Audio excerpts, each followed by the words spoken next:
The following podcast contains naughty language and ridiculous situations. Listener discretion is advised. This week I lost my little buddy Frankenstein. I know I spoke about him a lot on the show, and he made me really happy, and I'll miss him. But it wouldn't have been right if I didn't, pay a little homage to him on the show. So I miss you, buddy, and welcome to Trick or Treat Radio.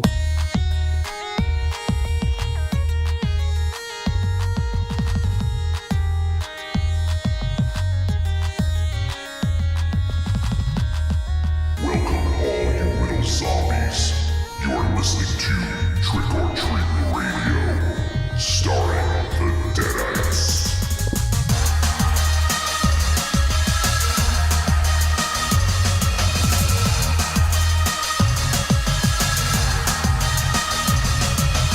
Welcome to episode 256 of Trick or Treat Radio.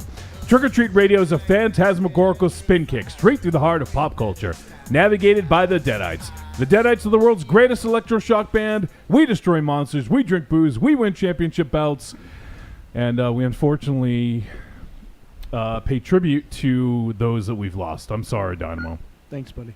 I'm really sorry to hear about that. Yeah, it sucks. Yeah. So it's obviously starting off on a down note, but let's have some fun and Nowhere to go but up. yeah, exactly. And to that end, we have a guest. Oh, well, there goes that. Does he know how to fix a refrigerator? Well, I don't know if he could do it from where he is, but so we have our good buddy. He is one half of the Cult of Muscle. He is one of the 5 Hossmen, and he is 4 sheets to the wind. Our boy, Jakey-Poo. Hi guys, how's it going? What's up, buddy? I am so happy to be here right now. Yeah, you sound it. It's like a kid, having eaten too much sugar or whatever, and there's just so much energy and nowhere else to put it. Yeah. Like at this point, if I didn't have this podcast to terrorize, I don't know what would happen. Well, I'm sure Dynamo has somewhere you could put it. Yep. I don't know. Me and Jakey have been on the outs. We don't agree on the politics of professional wrestling. Shut your fucking mouth. It's true. We agree with so much, it's stupid. Yeah. Like, we are like 98% in agreement, 2% not in agreement, and that 2% is like, it's nonsense. It's not even relevant. It's to 2%. relevant. Sounds like Pista Mass. No. Pista Mass. You're my Mr. Pista Ass. Mr. His Pista Mass is at half. You'll always be my Pista Mass. Worst part about that whole thing, as soon as I got off and went to bed, I thought of all these really interesting points. We got off to Mr. Ass? Dude, I haven't had sex in a really long time. Not months and zero long, but it's been a long time. Well, with yourself? Yeah. Well, but I'm sick of myself. Like that Matthew Sweet song. That's bad. Yeah. I thought about really good points that I would have even made Al Goro say, well, you know what? You're very correct. But it was too late. Too late? Yeah. Well, Not the least of which is they drew that house without Mr. Ass. They drew it anyway. With zero Mr. Ass. Do you want to let folks know what you're talking about? So I am annoyed with the New Japan Long Beach cards. I feel like they gave us the fucking cheap meat. Ooh. Raven Shadow. Yeah. If you were on the fence about going to see a wrestling show, Yeah. and you heard that Mr. Ass was going to be there, what would that like tilt you one way or the other? It probably wouldn't. It wouldn't sway me. No, not at all. No. What obscure mid-card 90s wrestler would make you pay $400? What if he was going to say suck it? You could guarantee that. Well, no. Like I did like the Outlaws, but it's because they were friends with like Hunter and Sean and the Kid. You know what I mean? Like it was the 3 of them. Coolness by association. Yeah, they were in DX. You know what I mean? So like, oh well, when Hunter's gonna come out soon. So. I don't have a lot of loyalty. Sorry, Billy Gunn. I know you're listening. Yes. That's right. In Road Billy. Dogg. I think you can still rent Road Dogg for like bar mitzvahs. No, he's like head honcho at SmackDown. It's now. gonna be a good time because I'm getting to hang out with my brothers, and we're gonna get to see my dad, the Ledge, and we're gonna get to hang out with as a prize from as a appreciation from Trick or Treat Radio. We gave the last ticket to one of our listeners. Yeah. So, Yes. Yep. So it's gonna be a Wait, we did? real good time. We're gonna see Karando Mitsutake. We're gonna see Steven Scarlatta. Wow. Some awesome people. See, that makes me want to go to California. Yeah. Well, get a ticket. It's not too late. Well, I can't. Both of you. You don't have to go to the show. Yeah. Yeah, no, I don't want to go to the show. I can. We'll all stay in the same hotel room, all Oh, five. that'd be awesome. Would Karando be there too? No, not in the hotel. You can stay on Ledger's. You can sleep in the hot tub. I want to see All five of us in a bed. Grando's in the middle. Yeah. And he's like this. He would have a good time. We'd get room service. And Johnny rolled over and Gronda fell out. I just think would like have that skiing dream again. now I understand what I'm a little more acquainted with current New Japan than I was like let's say this time last year, and I understand that this is kind of how shows are sometimes. This is essentially this is about a road 2 show. And but at the end of the day, they got to remember that they're never going to go to America for the first time ever. Do not eat those cookies. Why? Because they've been sitting there for 7 days in this room. Yeah. That's You not will bad. die. The expiration date is 6/28. Do Fine. it. Do it. Yeah. So yeah, and I just feel like I expected more. Now, I probably wouldn't be mad at all, except for one element. Billy fucking Gunn.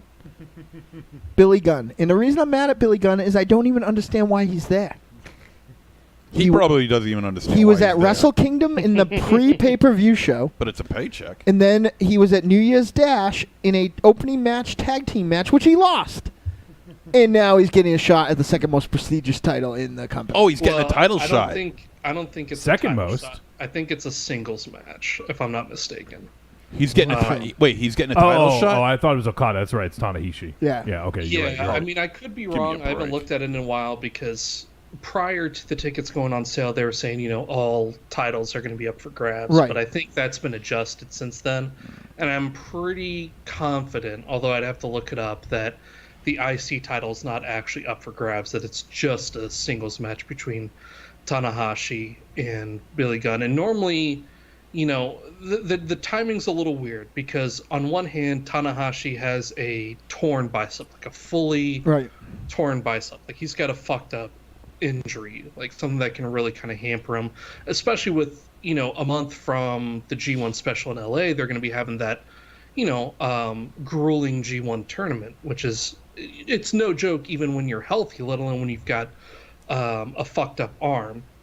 And so on the one hand, I'm like, okay, To put things in perspective, it's- if I may interrupt you for 1 second, Jake, No, my understanding of it, just going back from the glory days of New Japan, was that the commercial wrestlers kind of think that it's WrestleMania, we have to put the lights on.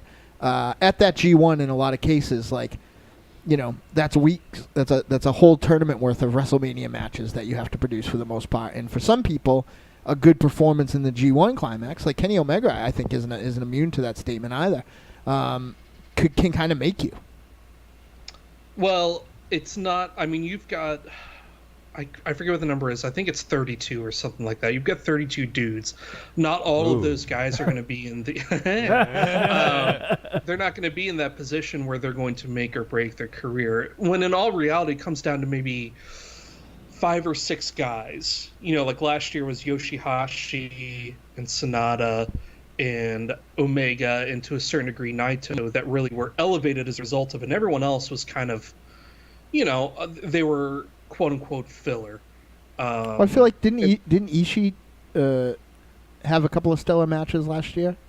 He did, but it wasn't like it wasn't positioned as a way to elevate him. Okay, I'm with You know you. what I mean? I got you.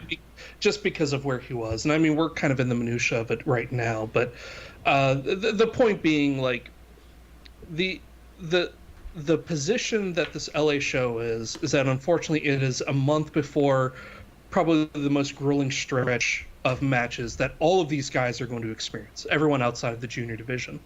And so that already put this show behind the 8 ball in terms of quote unquote quality matches. And then there's the aspect of Tanahashi, being injured. And so in my mind, it's okay. It's not like super high quality matches. I'm not going to deny that it's not a bit of a bummer, because it is, but it's at least understandable. The flip side of that is that even before Tanahashi got injured, they were setting up this silly ass Billy Gunn match with Tanahashi. But at the end of the day, like, we can imagine how important this show is going to be, quote unquote, to the expansion, but we don't know what this particular show is in the grand scheme of things. We don't know if this is a stepping stone, if this is a huge step forward, because if it's a huge step forward, all these matches going forward are going to have Cody, they're all going to have the ass man, they're all going to have bullshit like that. But if it's a small step, then it's just used as get as many eyeballs as you can, and then we're going to just kind of increment going forward. And so at the end of the day, like, we're kind of all in our own little headspace as to what this all means. Sure. So I don't actually like have anything against your disappointment to it all. Like, I agree, it's a lot of money, it's a lot of effort, it's a big commitment to fly out to a whole new place just to watch some jamokes fake sports. Well, I'll tell you What? What? 3,000-person sausage fest. I'll tell you one thing Still right real to me, now, damn right? it. That fucking Bola field this year better feature Road Dogg and Billy Gunn Oh yeah. and like fucking Hardcore Holly. Like, otherwise I'm gonna be pissed, because that was this was my Bola money. But Yeah, I hear what you're saying. Your but Ebola money? like, this isn't the only year you can do this. They're going to do more shows. Yeah. There's going to be more bolas. You're gonna have more money. no, I don't Who know about knows? that. And I don't know if I'll I mean, who knows when me, you, Wolfie, and Coop are going to be in the same spot doing things together at any given point. Like, that may never happen again, because we're all in different parts of the fucking place. You're fucking aside downer, from, dude. Well, I don't think No, shut the fuck down. Why am I playing Shadow? He's a realist, okay? You cut him some slack. No.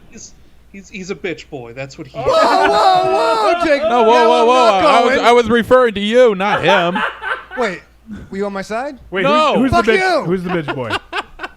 I'm just being outrageous. You are being outrageous because you know how. Don't embarrass me in front of our All right, guests. chill out. Oh, Chill I'm out. sorry. I'm the one talking. that's one partners He, unite. he is the guest. Oh, The guest is embarrassing you. no, the Mixtape Massacre guy. He's not on He's yet. probably listening though, and he's like, "That fucking Jakey's really fucking rude." It's true. It's So no, I mean I agree with you. Though I hope that what I'm hoping is that I hit $1 million and get everybody to come in, if not this year, for next year's. Then we'll Rocket book our Shock. own show, Yeah, and you can not call Mr. S. I'm not gonna call Mr. S. Paging Mr. S. Pick up. Dynamo, I want to be on your show. Pick up. Every year I don't have the money to have a show. Is another year that Hallowicked gets close to retiring, and I don't have a fucking champion for my Halloween themed wrestling federation. He fought Matt Riddle. I haven't had a chance to see it Yeah, yet. that went poorly for him. But I will say this: like, there are, despite the disappointment, there are like multiple CMLL guys. We've got Titan and Dragon Lee and Volador Jr. Like, we've got guys that don't normally come stateside. No. They're going to be there. There's a significant part of the New Japan roster that's coming over. It's not like I do feel know- like there are more North I know American professional wrestlers than there are Japanese professional wrestlers on the Japanese No. If you professional look at wrestling that, show. if you look at that roster, there are at least, I think there's a 60-40 split in terms of Japanese to quote unquote foreigner rosters. Like, there's a significant part of them coming over. Like, all of LIJ is coming over. I think all of Chaos is coming over. Almost all of Taguchi Japan is coming over.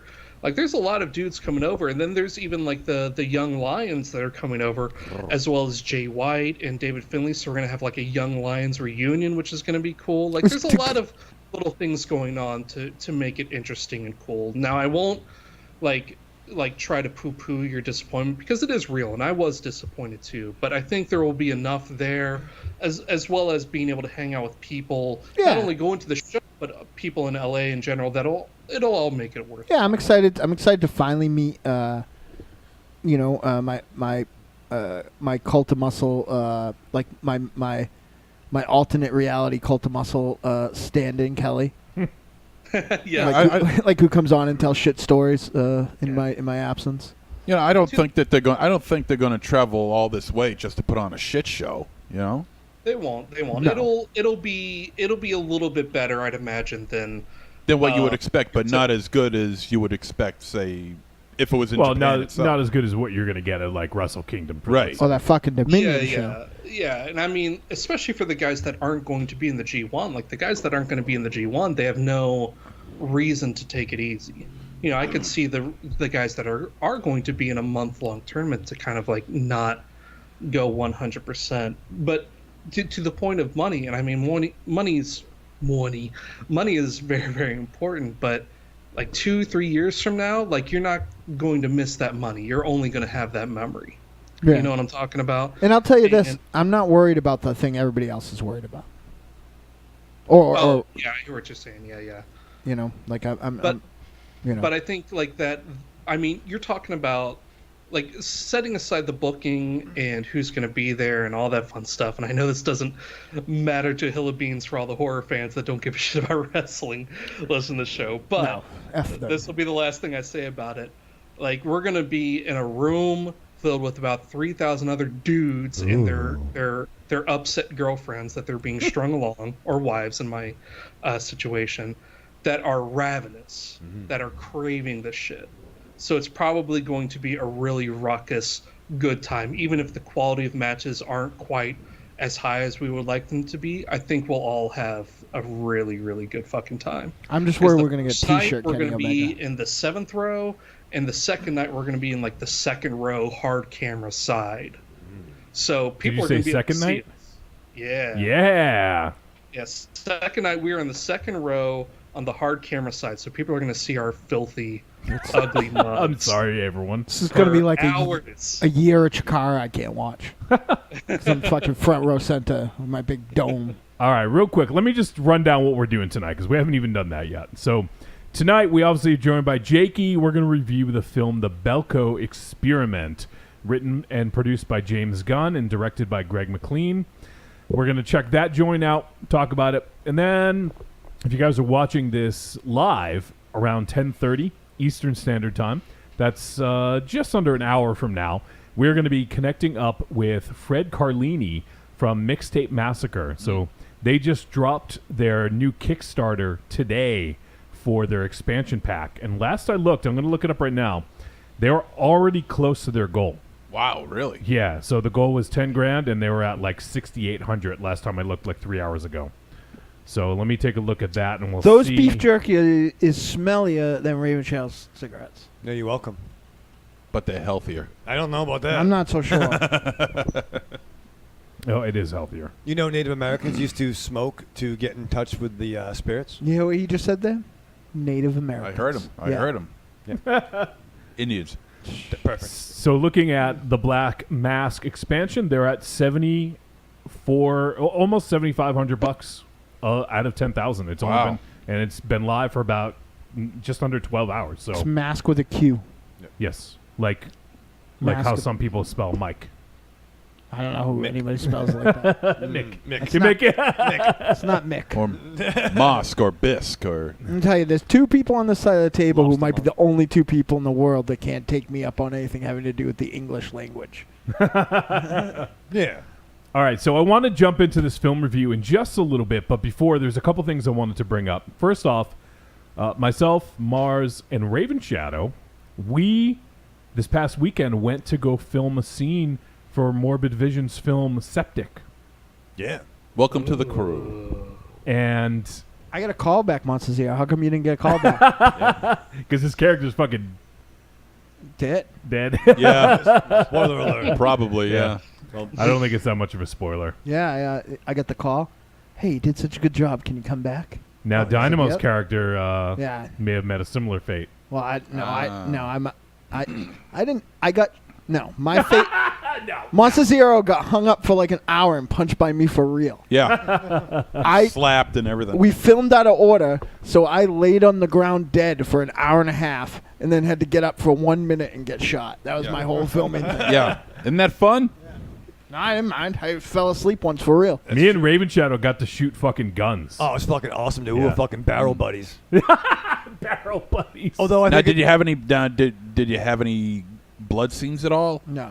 I didn't. No, Think, all right, we did the killing. yeah, all right, you let's did have- the killing, but there was no blood on you at all, right? No. Whoa. Let me. I gotta pull up Raven Shadow's text here. Hold on. Listen. Hold on. No. Hold on. Let me. The only reason why I asked is I saw the pictures that was posted on Facebook, and everyone's looking the way they look now. And here's Raven Shadow with his button-down shirt. Well, we Yeah. were supposed to look, kind of Yeah. So, Yeah, okay. half all right, fallen. Raven Shadow. I'm sorry. I got to do this. So he texted me. He said, where. He just wanted some of the details because I assume you wanted to work on a backstory, right? Right, hold the backstory that we talked about. And he needed to, just kind of make plans to make sure people could watch Ollie, his dog. Right, my dog, yeah. And then he says, "We don't get shit in our hair, do we?" Are you shitting me? Nope. Look at the top text. Listen. But here's the thing. I was concerned about your hair, too, all right? I don't give a fuck. No, but it could have been like some animal products. No. I didn't want want- listen to you. I didn't want animal Shut up. enzymes. Shut up. I love my tag team Stop partner very much, deflecting. but this is definitely the same kid that showed up. I'll give credit where credit is due. Showed up, but sat out our big round robin tournament, which was NCW's third pay-per-view, because it was wet. No. Yes, I had a God. premonition. I did. I have a premonition. I did. It was like the We had to fucking have a destination. makeshift team in Terra Under the Top. You are a goddamn No. diva. I was in Terrell Under the Top, I think. Yeah, no, I was. I was in that tournament. I don't think you were. It wasn't a pay-per-view. It was a regular card. We just watched the hair. No, because it was the one where we I fought. love that we called them pay-per-views. We did. I know. Actually, Mars, those were pay-per-views. Pay-per-views. No, because that was the one where we fought Double D and I. We fought Fred Fruggles. Tron was with Safety Vigilante, safety guy. No, so it wasn't. I wasn't Terror on the Top. I have the pictures. That girl made me. But no, I was worried that maybe like you might be uncomfortable with like a product like.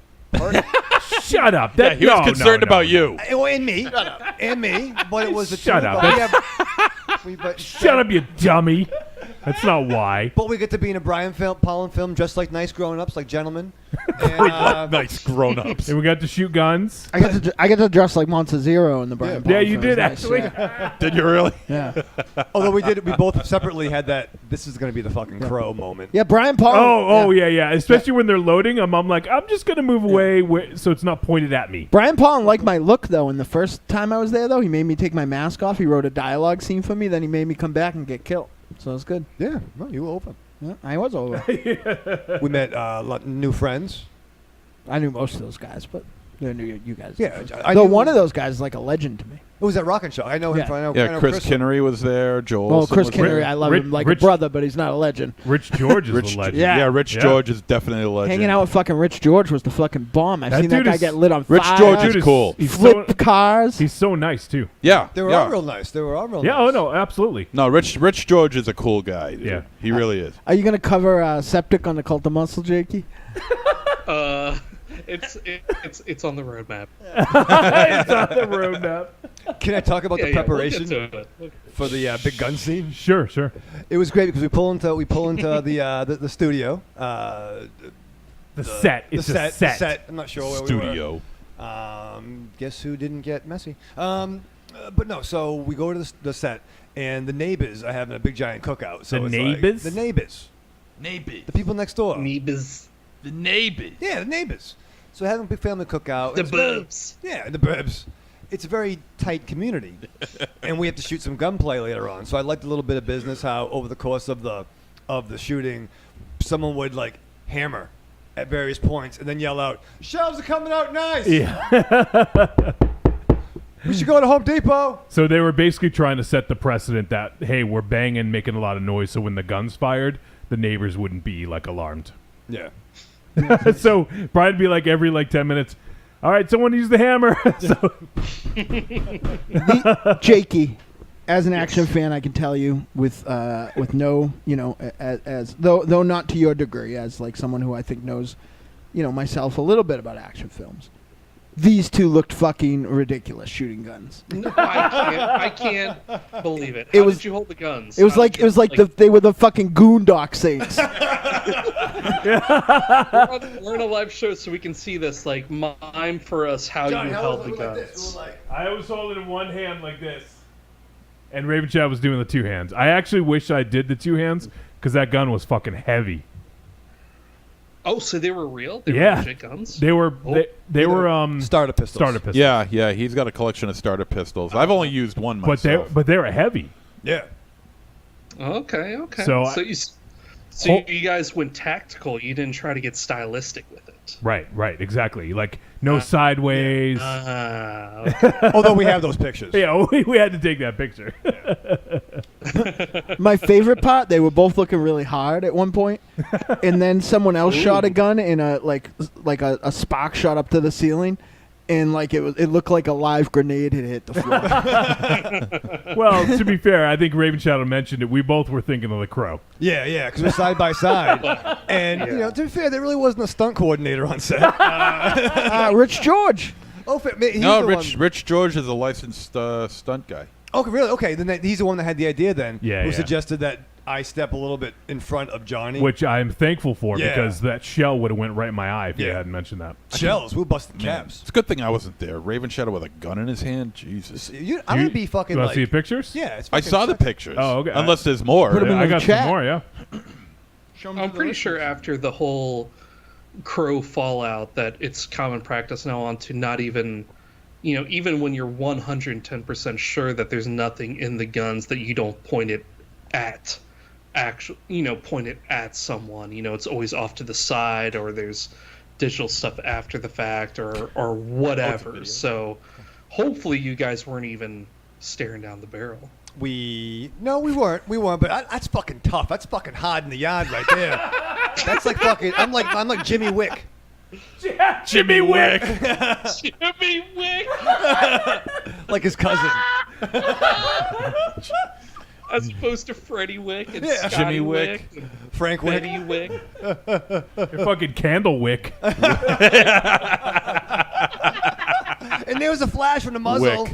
that burned. Wick. I thought I was going to burn my hair. There's a last name that shouldn't be too hard to rhyme with in the bathroom. All right, so It's going to be epic. I'm sure we'll talk more about it. I want to get Brian in again when the movie wraps or it's getting close to coming out. And I'm sure we'll have some more stories about it later on. But I do want to kind of move on because we got to get to this film review. Also, Friday it's just 2 days from now, if you're listening to this live, Friday, June 23rd at the Cove Music Hall, we're having, or the Cove is having an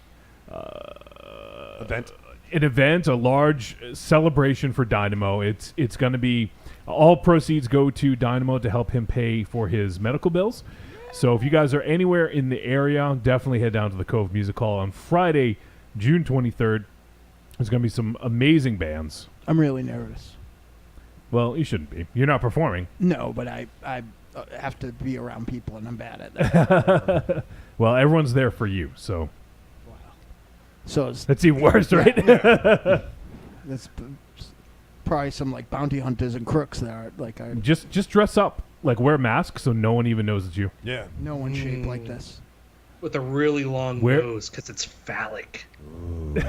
Wear a long robe. Dressed like the villain. Yes. Marty Yes. Skrull. But a big nose. So Penis. so Means everyone your penis is really big. So everyone needs to head to that show. And then also, Raven Shadow and I are going to kind of be making impromptu appearances this weekend. Yes. Not in a professional Trick or Treat radio capacity, but if you guys want to come see us and you're in the Massachusetts area, we'll be at Massive Comic-Con. That's the name of it, right? Massive Comic-Con.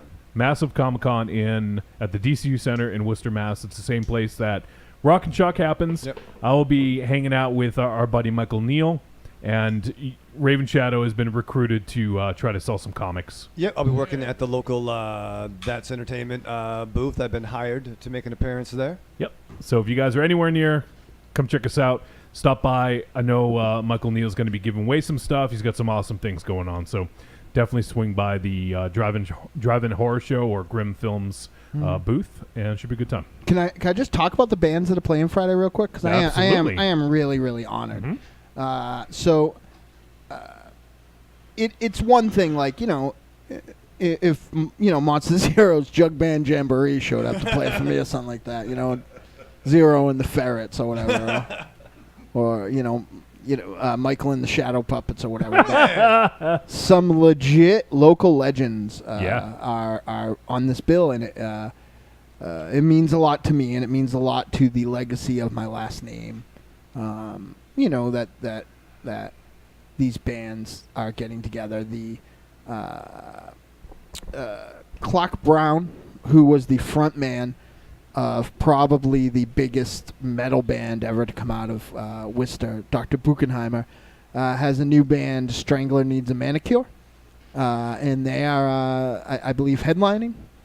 And then from there are My Children, the Pathetics, and they are absolutely, probably, I think they would be the official punk band of the Cult of Muscle. With songs like Murder at the Meat House, Night of the Living Rex, Sand in Your Pussy. Whoa. That's my favorite. And That's tough to get out. yeah, and their holiday song, Mistletoe Belt Buckle. Yeah, so those guys are fucking phenomenal. And then there, Duncan Arsenal and blues legend John Short and Leicester native, I believe Jeff Birch, have a band called Big Eye Rabbit, and it's kind of bluesy country stuff. And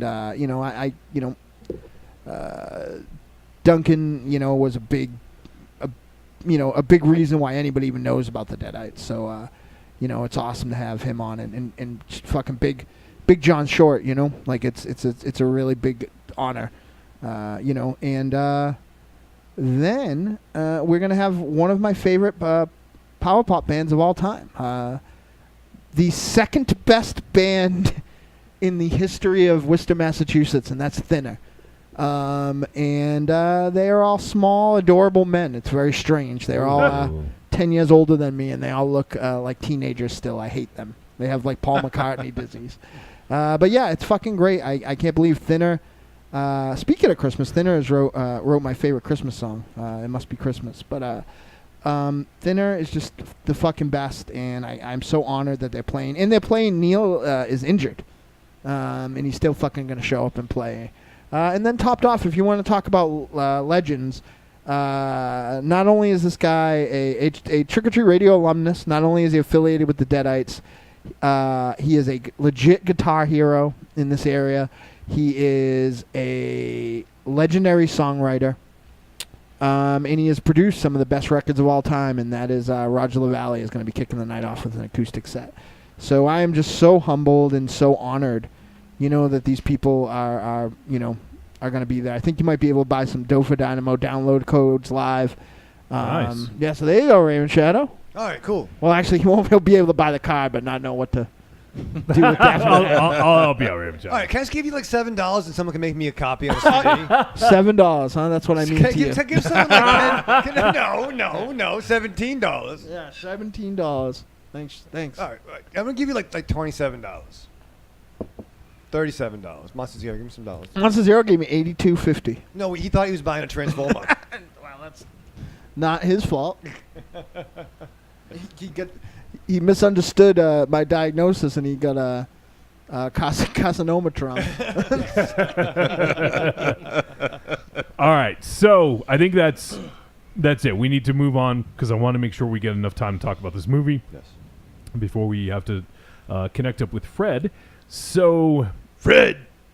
if you guys want to support the show, just go to trickortreatradio.com. You can find all the links on the front page there. And Raven Shadow, when you get ready, you're going to sit down. You're going to watch the Belko Experiment. What do you do to prepare? Gene Sanford. Well, we're jumping ahead. Actually, first of all, finally, Johnny, I get fucking excited. I'm not even going to introduce everyone. Why? Because Why? everyone knows who we that are. was outrageous. I'm Johnny Wolfenstein. That's Dynamo Mars, who you heard like a minute ago. Yeah. That's Monster Zero and Michael Raven Shadow. Thank you, Johnny. And we already introduced the important one, Jakey-Poo. I'm the drunk one, and You have my David says script. just being belligerent. Wowzer. So no, I get excited because finally there's a movie I want to fucking see. Right? I wanted to see this film, and I saw it early. I saw it on Sunday. Early and mowed the lawn. often? Yeah. Father's Day was Sunday, and I'm retired now, so I was able to just really just vibe with myself. So it was me, Ollie. I get my meatball and pepperoni pizza, and I strap on. Do you love to dance? The big scary monster haunts at midnight is a collection of dark songs about sex, love, death, revenge, and the end of the world. Brought to you by the world's greatest monster hunting electroshock band, the Deadites.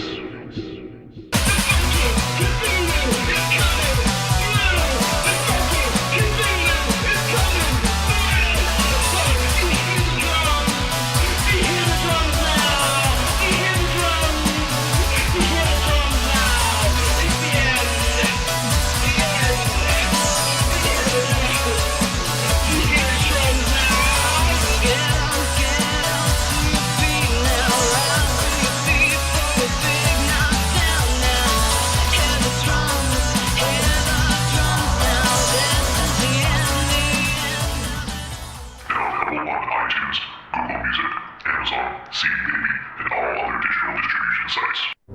I'm Kevin. And I'm Rick. And we're your hosts of the Radio Violenta podcast. Join us as we drink and stumble our way through Italian occult cinema. Follow us on Facebook. And subscribe to us on iTunes and Stitcher Radio.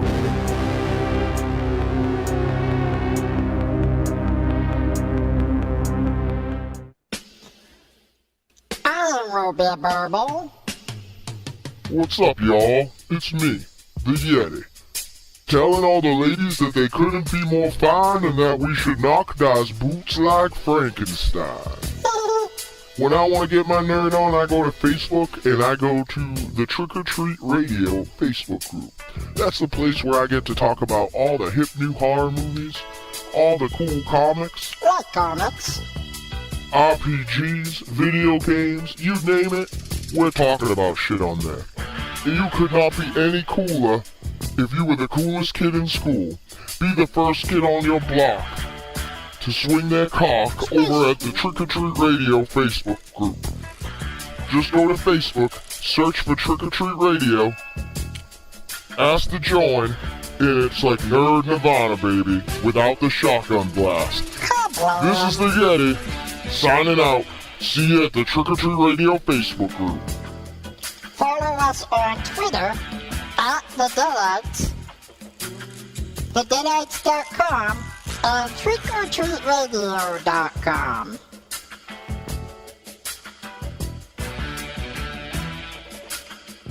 I'm Mike Allred. For the gidgiest listening experience, you gotta check out Trick or Treat Radio.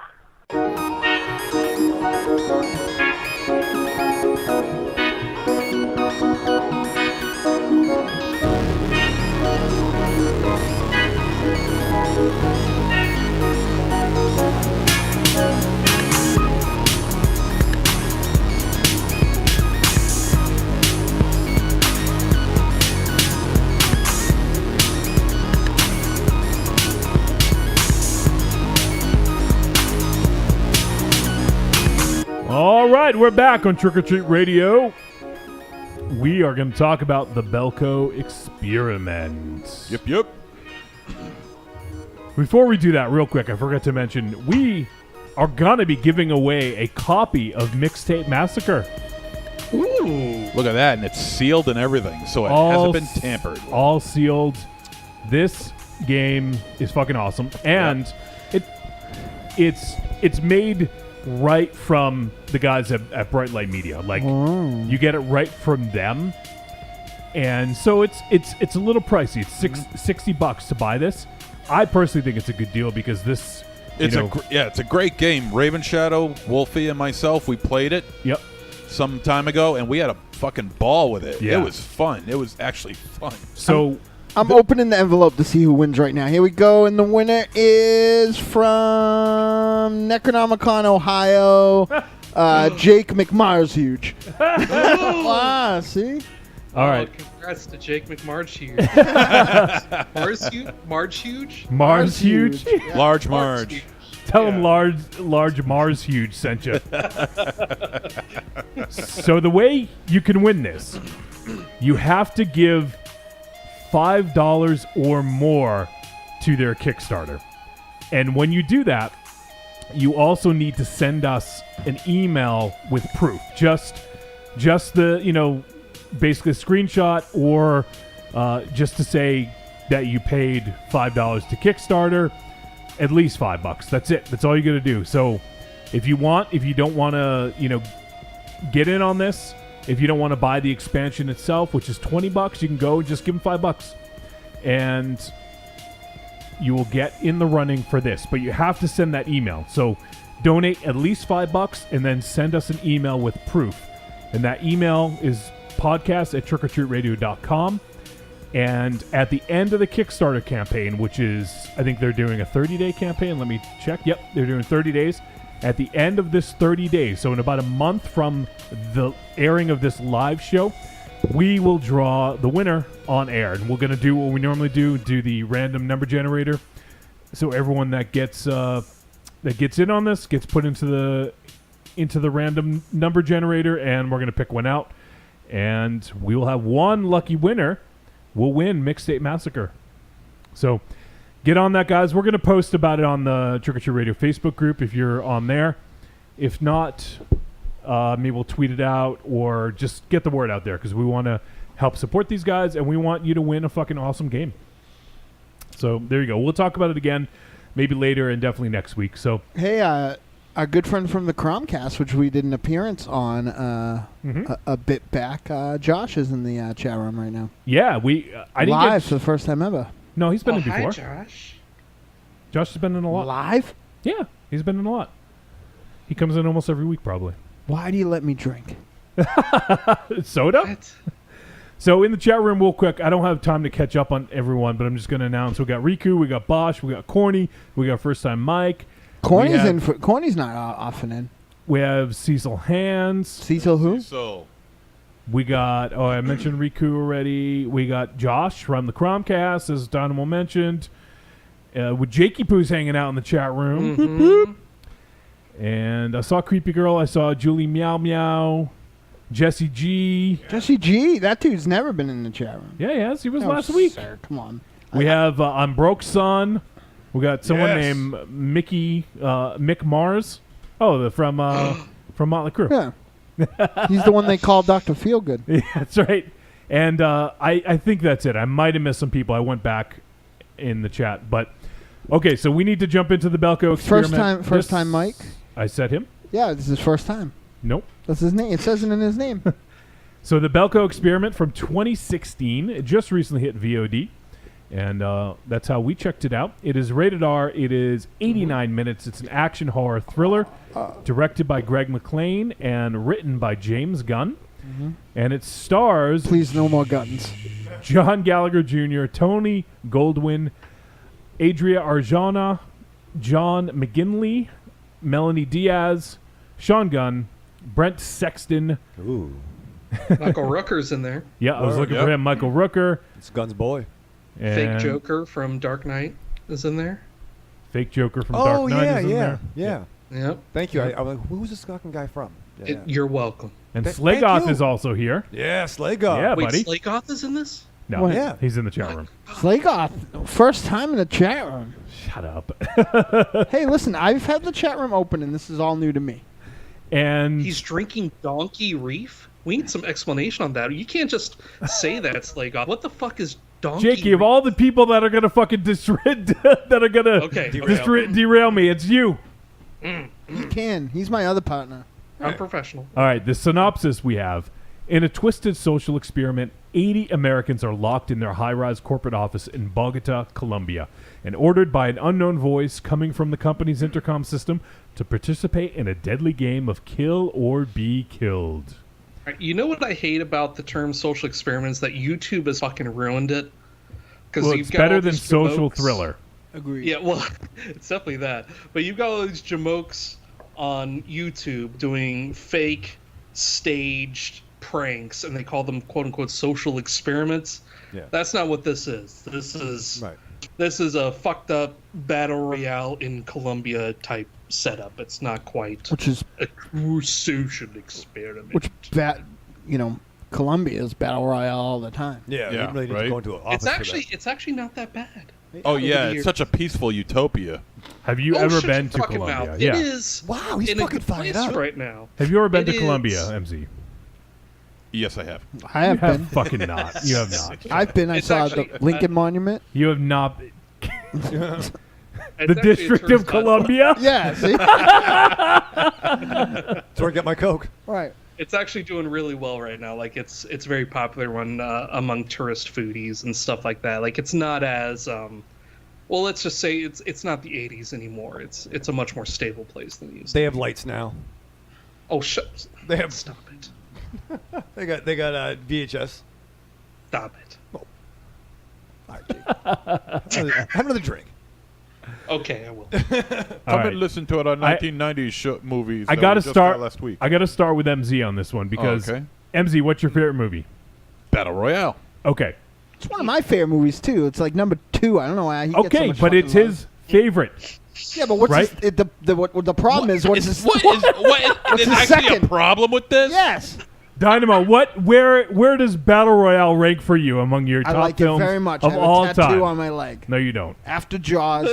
This dude has a fucking tattoo. He's always said that it's his favorite movie. I'm going to him. Fine. Let the monkey talk. Fine. Get the tattoo, and then I'll go to you. I got a tattoo. I like Blue Beetle too. Yeah.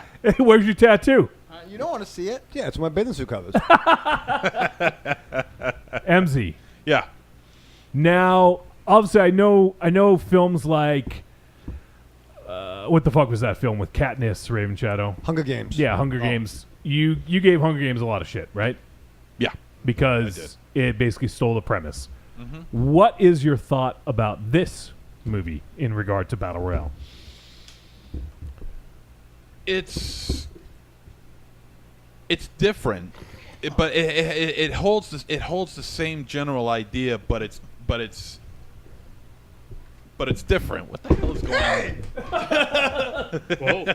Jakey, All hell's breaking Johnny's loose. being outrageous. Yeah. I'm trying to maintain the fucking quality of the sound, and you're fucking me over, Raven Shadow. No, I got your back, Boo. I was concerned about your hair. I just thought Dynamo needed that. Thank Yeah, you. so he could make noise and make me fucking annoyed. That's why you do it. I didn't know that. I didn't know. I didn't know that. You didn't hear him going. Johnny's the substitute teacher. You didn't hear going him on doing right this. No, I'm the fucking principal. No, You have no principle. yeah, I'm sorry, Mr. Wolfenstein. You better fucking be. That's some Bush League shit, Raven Shadow. Listen, I was helping my partner and your former partner the way you're going. Yeah. Oh, hey. Oh. Yeah. You're cruising for a bruising. I'll give you 5 brothers right here. How would you like 5 of these where you sneeze? As you were monsters there before Jakey and Johnny Right. fucked up the whole fucking floor. Yeah, So yeah, they we fucked got a- it all We up. got a fucking guest on soon, Mixtape Massacre. Yeah, so let's get moving here. It's got the same general idea, but it's not. It's not the same as far as the way Hunger Games presented itself. Not to mention the fact that whenever you mention Battle Royale and Belko Experiment, the makers of Belko Experiment aren't like disavowing it at all and saying that it this is not a remake of that or whatever. Meanwhile, the makers of the Hunger you made up in your head, like, have the Hunger Games people said no, we didn't come up with Hunger Games? The Belko people I was came just say, I was just going to mention that Pooh. Okay. That Mr. Pooh. Mention that, Pooh. go to the ring with Mr. Ass. You could be Mr. Ass and Mr. Pooh. And no, I was just going to mention that when the makers of Hunger Games completely didn't want to make any mention to Battle Royale at all. They it's almost though as if they went out of their way to make sure that those two words, Battle Royale, were never mentioned. It's almost though as Sean Spicer was doing the advertisements, was doing the promotional for Hunger Games. But to be fair, Is it actually Battle Royale, or are you just saying that? Because I feel like in the United States it's Battle Royale. It's Battle Royale. That's Battle Royale. No, It's Battle Royale with cheese. there's no different spelling there. That's just Royal. With the E, it's Royale. Yeah. Everyone knows that. Oh, I didn't see that, E. Oh, it's spelled differently. Oh my God! I'm surrounded by idiots. Not all of So them. complicated. But no, I know this though. It was the Hunger Games was based on books. The Hunger Yeah. Games. The Hunger Games. Hunger Games. Hunger Games. I know all there is to know about the Hunger Games. Speaking of James Gunn. No, but did the filmmakers not talk about Battle Royale, or did the writer who wrote it? James Gunn. He wrote Hunger Games? No, he wrote this. No, it's not Battle wait. Royale. We're talking about this movie, right? Belko Experiment. Yeah, but the Hunger He's Games. asking a The question makers, about the makers of the makers of Hunger Games, the makers of Hunger Games refused to have to even merely mention Battle Royale because they knew it was so close to the All Battle right, we're Royale talking about the sense. Belko Experiment. I know that, but I'm just answering You his asked stupid him. question. Now, I said, as far as Belko Experiment goes, I think it's got the right general idea, but it's not. So it didn't piss you off? exactly the same. No. Okay. That's kind of what I No, wanted it to did piss me off. God. What the fuck can you do? So this is, from at least as far as I know, I think this is the only thing that James Gunn worked on between Guardians 1 and Guardians 2. And, he produced this and he wrote the Belko Experiment. And supposedly, I guess it's based on, he woke up, had a dream, and kind of inspired this sort of idea. And now, does James Gunn being his name on the credits, does that hold more weight than just a normal film to you guys? For me, it kind of does now. Oh, I sure. wonder if this was a script that he just couldn't sell before, but now that he was attached to Hunger Games, he was able to sell it. I don't know. You think Scooby-Doo 2 would have yeah, you never nailed know. it for him, but no. Yeah, it's because Guardians of the Galaxy, because he's a big-time director now, and so he's able to get this off the ground, which I'm glad he did. It's also an exciting thing. Like, you've got the writer of Super and Dawn of the Dead remake and Slither. He's doing the writing stuff, and then you've got the director of Wolf Creek and Rogue. And Wolf Creek doing the thing. It's an interesting collision. It's a great casting crew you got going on here. Yeah. Which, as an aside, I think Rogue is super underrated. I agree. The giant crocodile movie, yes. Yeah. I really, really enjoy that. I mean, it kind of plays within the tropes of the genre, characters doing stupid things, people putting themselves into situations they probably shouldn't, but it's a really well-made movie. And it does have Double J John Jarrett in it. Yeah. Who's no fan of yours, by the way. Yeah, no. He loves me. No, he did not love you at all. He thought He you didn't were like an any idiot. of us. Yeah. He didn't like you stupid Well, question when about you've his got laugh. Giovanni Lombardo Radici, everyone's going to love you less than him. Well, Richie, it's a Giovanni experiment. The Giovanni Experiment. I'm going to lock you in the house. I will say this about this movie, at least in terms of separating itself from the Hunger Games and the Battle Royale. Like, there's zero pretense of this movie, this quote-unquote experiment that's going on. Like in Battle Royale, it's to combat, the youth revolt. Right. In, Hunger Games, it's sort of to quell any sort of uprising. And this one, it's like it's like a Nazi experiment. It's just thrown at you. It's thrown at you for no reason at all whatsoever, except for you're fucked. Yeah. So there's some Oh, things. Richie, I want to make a film called The Butthole Experiment. There's a lot that I appreciated about this. I did appreciate that it got right to it. Yeah, it didn't. Yep. It did no fucking dust on this film. And I appreciated that it sort of it kind of had this. It promoted violence in a way that I don't know if it was trying to desensitize it by having so much, but I think it was to its benefit, and it also did it a disservice because for me none of the deaths had any gravity to them because of that. But I don't think that's what they were going for. I don't think they were wanted you to I think really in one get scene. Well, but here's the thing: you didn't even see that character got shot. If that's what you're talking about, it was very subtle, where you didn't even know that she got shot. No. I mean the. It's funny because this is a scene I actually hated when I saw it originally. I felt like its white empowerment message was very ham-handed. I can't believe he's looking at me right now, not knowing what I'm talking about. That wasn't possible. But I don't know. Michael Ravenshadow. He only sees shades of gray. A bunch of rich white people at one point in this film rounded up all the older people and all the people who didn't fit into their classification of an important thing. Oh yeah, and shot them in the head. Oh yeah, because they were old and then they had a good life.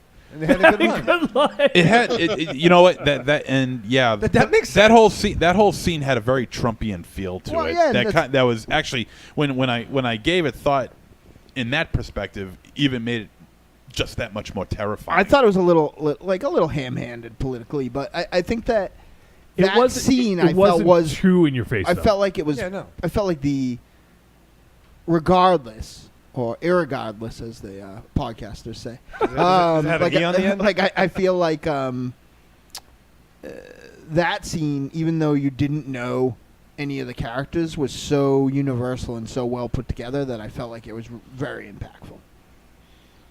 Well, go ahead. Go ahead, Pooh. I can't follow that now. I can't respond when you call me Pooh. Pooh Bear. But I will anyways. It's one of those things. I don't know if it's so much a political echo in a sense as it's just life echoing, and then politics are echoing in, and then it's just a giant echo chamber. I mean, when you're put in an impossible situation, all of your decisions ultimately are going to be arbitrary, and so the big thing that happens halfway through the movie. It's one of those things that you kind of dress it up as something being logical. The way you craft those justifications. But I mean, at the end of the day, it's just a decision that you make, and you try to dress it up in a way that makes you feel better. But, and you see it happen in the corporate world. Do you make X amount of money? Well, then you're expendable. Are you this old? Well, you're expendable. Are you this young? Well, you're expendable. And this movie does a really good job in terms of, extrapolating that very relatable nightmare into something, fatalistic. And it's also good. No, I said yeah. No, I was just going to say this is the sort of movie that's probably never going to go out of style. It's never going to be irrelevant. This sort of corporate reaction or corporate action and the way you relate your personal lives in terms of how your superiors treat you. I mean, this is probably something that's going to endure for a long time. Well, I think that's what we can do to rationalize a lot of things we do, whether it's a violent act or, a cutthroat office or whatever. Well, I have a family. It's okay for me to do that. I have to get back to my family. So you're old, you should die because I have a family. Or, you're a single guy, you live at home with your mom, you should die. I'm more important. We're all going to justify whatever it takes. You just killed the whole table. Well, I wouldn't be as righteous now. But right? And I don't know, though. Do you think it, and I kind of do, it kind of devolved into the obvious bad guy, so to speak?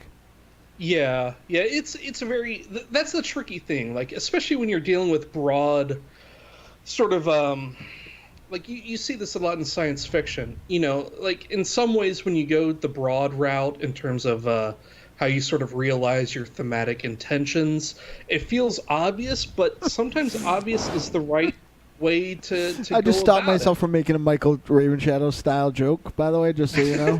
So thank you. Sorry. Go with it, baby. Go with it. Yeah. But you know what I mean? Like, the broad thing, like sisters. the brides. Yeah, like I had like one too. while I agree, like the movie took the easy route in terms of painting its villains and stuff like that. Like, how else can you really do it? You know? Yeah, like, exactly. It's the most logical sort of route you can take, and I think that's just sort of Well, it a is byproduct of it. Yeah, and it is interesting to see how humans react when all order is stripped away and it's complete chaos. Like, we're never in a situation like that, really, where how do we know how we're going to react, you know? And- I honestly don't know how I would react in that situation. I know how I know how I'd react. How? Guns a-blazing. Yeah. I know. You'd be fucking hiding. I know how you. Bullshit. You would run to the fucking basement. I know how you'd react. That's where the guns are. I know how you'd react. It's called bleeding. Yeah. Hey, I ain't got time to bleed, man. I got to kill people. Yeah. There you go. You would die first. Yeah. He would hang out in the basement with Michael Rooker. Yeah. That's a good time. I'd fucking cut you open like a tauntaun and hide inside you, like the Funkasaurus. Fucking swords, yeah. Yeah, I think there is a very interesting movie to be had here about, you know, and maybe in the hands of a different director or in a different script with a similar concept, to have you empathize with every side of this situation. But quite frankly, I don't think that's as fun. You know, I think having the... And it's not as relatable either. Because everybody is in some sort of situation, regardless of what their job is. Even when I owned my own business. You know what I mean? I didn't own the property. Right. So, you know, like, you know, everybody is in a position at some point where they have to deal with some sort of beta male that could buy you, beat you, and fuck you. Right. You Yeah. know, like, and you know, the reality is that, you know, that's a very relatable instance, and I do think that despite the fact that it did devolve into him and them being like a very typical villain, he was charismatic enough that I don't think that was telegraphed until I stuff agree, really yeah. really And started. He was to go. he was really good in his role. I think you're talking about Tony Goldwyn Yep. as Yeah. kind of Yes. the head honcho. Like Yeah, he was yeah. probably the best actor in the movie, aside from like John C. McGinley chewing up the screen and Sean Yeah. Gunn. McGinley was running amok. amazing in Yeah, this. he was Dr. Cox from Scrubs, right? He was the Pretty much. Yeah. He's stupid dope. Dr. Cox with a knife. What I Yeah. love, Pretty much I the love this focus. whole cast. I think this cast was Great. fantastic, very well Yeah, selected. yeah. I mean, And it's a big cast, too. It is. I mean, you got Michael Rooker, and you got two Friday the 13th alums in this. Yep. Alums in this. You got Rusty Schwimmer, and you got Tony Goldwyn. And, Oh, yeah. and, Wasn't she also the girl in the evidence department in Dexter? Or do I only know her from Friday the 13th? I didn't Holy recognize shit, her. he was anyways. in part 6. I didn't even know that. Yeah, he Wow. was in the Volkswagen Bug. Yeah, that's my favorite fucking part. Oh, okay. That's With all the cool. credit cards floating around. Yeah. What girl, Mars? The girlfriend? Yeah. Or No. That's Their friend. The Tony Goldwyn. He was Yeah. in Friday the 13th, Part 6. And Rusty Schwimmer was in Jason Goes to Hell, Friday, Part 9. she owned the diner. Yep. But I feel like she was also maybe remember the evidence girl that Dexter had to. She was real sick and he euthanized her. Vaguely. I guess I could look it up, but my phone is doing something. I just different, so I'm remember not the gonna- weird Asian dude. And that's really about it. But that. I have a But confession. this is a really good cast, and like a lot of it was An excellent James Gunn alumni, For mainly sure. Sean Gunn, his brother, and Absolutely. He was Drake fucking and awesome in Pete, this. Michael Rooker. Yeah, like there was some. This was a solid cast. Like it's shocking that this movie got out to the multiplex. But I mean, this was a really good cast. Well, let me talk about that for a second, because this movie rubbed me like there was enough in it that when I went back and looked at my original review and rating, I liked it more than I remembered that I did. A lot more than I remembered that I did. But in the theater, a lot of this rubbed me the wrong way. Right down, I think the cheekiness of the choice of the opening credit music was kind of the first thing that kind of steamed my beans. And I think that, you know, like, but this time it didn't bother. I mean, I knew it, so I was able to get through it, and from there, you know, just some, you know, the stuff with the ants and all that stuff. Like, I felt like they were really trying to like make these people like super Office characters. Yeah. And like it just kind of like I felt like they had one kind of movie, and they were trying to have the Office satire like too hard. Mhm. You know what I mean? Like, so it'd almost I be agree. like we forgot. But I do feel that while that is still there, I have to say that I feel like it blended a little better, and then there's also some little clever bits that I didn't notice. You know? I agree. I think what is his name? Greg McLean part of the movie is really good. I think the part that throws it, that kind of throws the chemistry out of whack is oddly enough the James Gunn stuff. Because there are moments in the movie, because this is, at the end of the day, like a really mean-spirited movie. Like, this is kind of a cruel, harsh movie, and that plays into into the Greg McLean, you know, au revoir, as they say, between Wolf Creek and Rogue. Like, those are both very kind of mean, savage movies. But you watch this movie and you have little moments. You have the like the big post, you know, chaotic segment where it says like "suck my vagina, Belko" or something like that. Belko can suck my vag. Suck my vag. That's a very James Gunn moment. The inclusion of all of the Spanish or Latin infused classic songs. rock tracks. Yeah. That's very James Gunny, but it doesn't, like, that infusion doesn't quite reconcile too well, because the movie as a whole is very mean. It's very aggressive. It's very hostile. And that sort of stuff throws it out of whack. But the Greg McLean stuff is what ultimately makes it very memorable. So while I recognize that it's not a perfectly realized movie, the parts that do work very, very well. And they work in a way that you just do not see in horror movies. You do not see in the multiplexes. You just don't see, period. And that's ultimately why I appreciate the movie more than not appreciate. I couldn't agree more, Jakey, and I feel like that's what made me like it more this time. A whole star rating more, in fact. Because I feel like it's one of those cases where it works in spite of itself sometime, because it's very much in conflict with itself a lot of time. Between, you know, like, even when you see McLean do silly, like in Wolf Creek 2, be a little more like you know, off his rocker, it's still uncomfortable and like razor sharp. You know what I mean? And you know, Gunn has made a really good career out of almost doing like, you know, an iteration of, you know, some of my favorite comic writers like Ambit and Lanning and Giffen and Diomedes. You know, like doing the very defined. Is very big. It's not subtle. It's not something that you have to kind of think about. Like, it's very obvious comedy. That's not a denigration. And it's very defined characters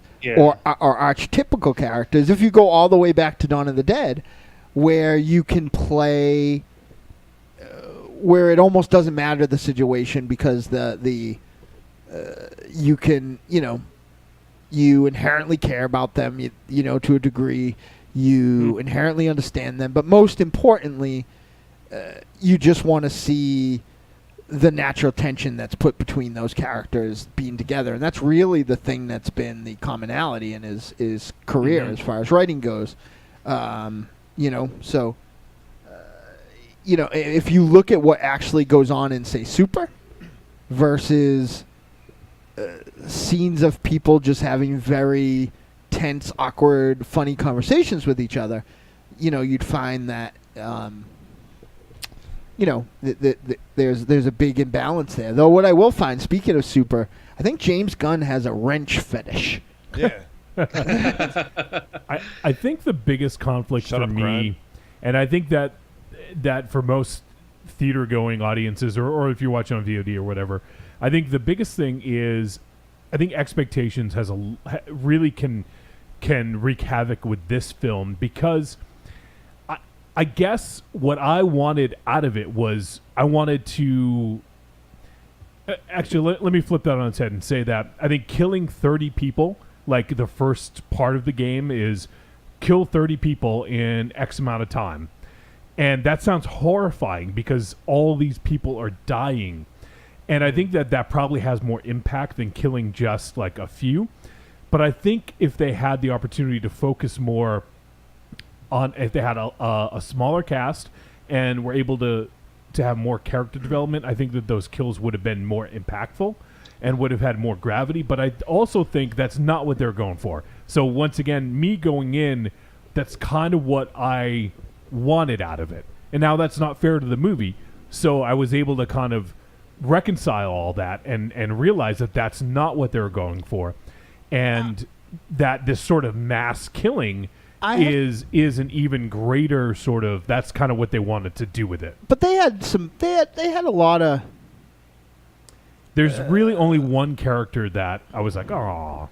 Yeah, but I mean, I don't know. You may not have fallen in love with everybody, but you got to follow one character had a cool arc as far as survival goes, right? True. And it worked. It was also the way like that character died was like, oh, so that's it. No, I fucking love that though, because that was like a I don't know. I love that because I even seen it the second time, I didn't forget about it, but it just didn't feel right.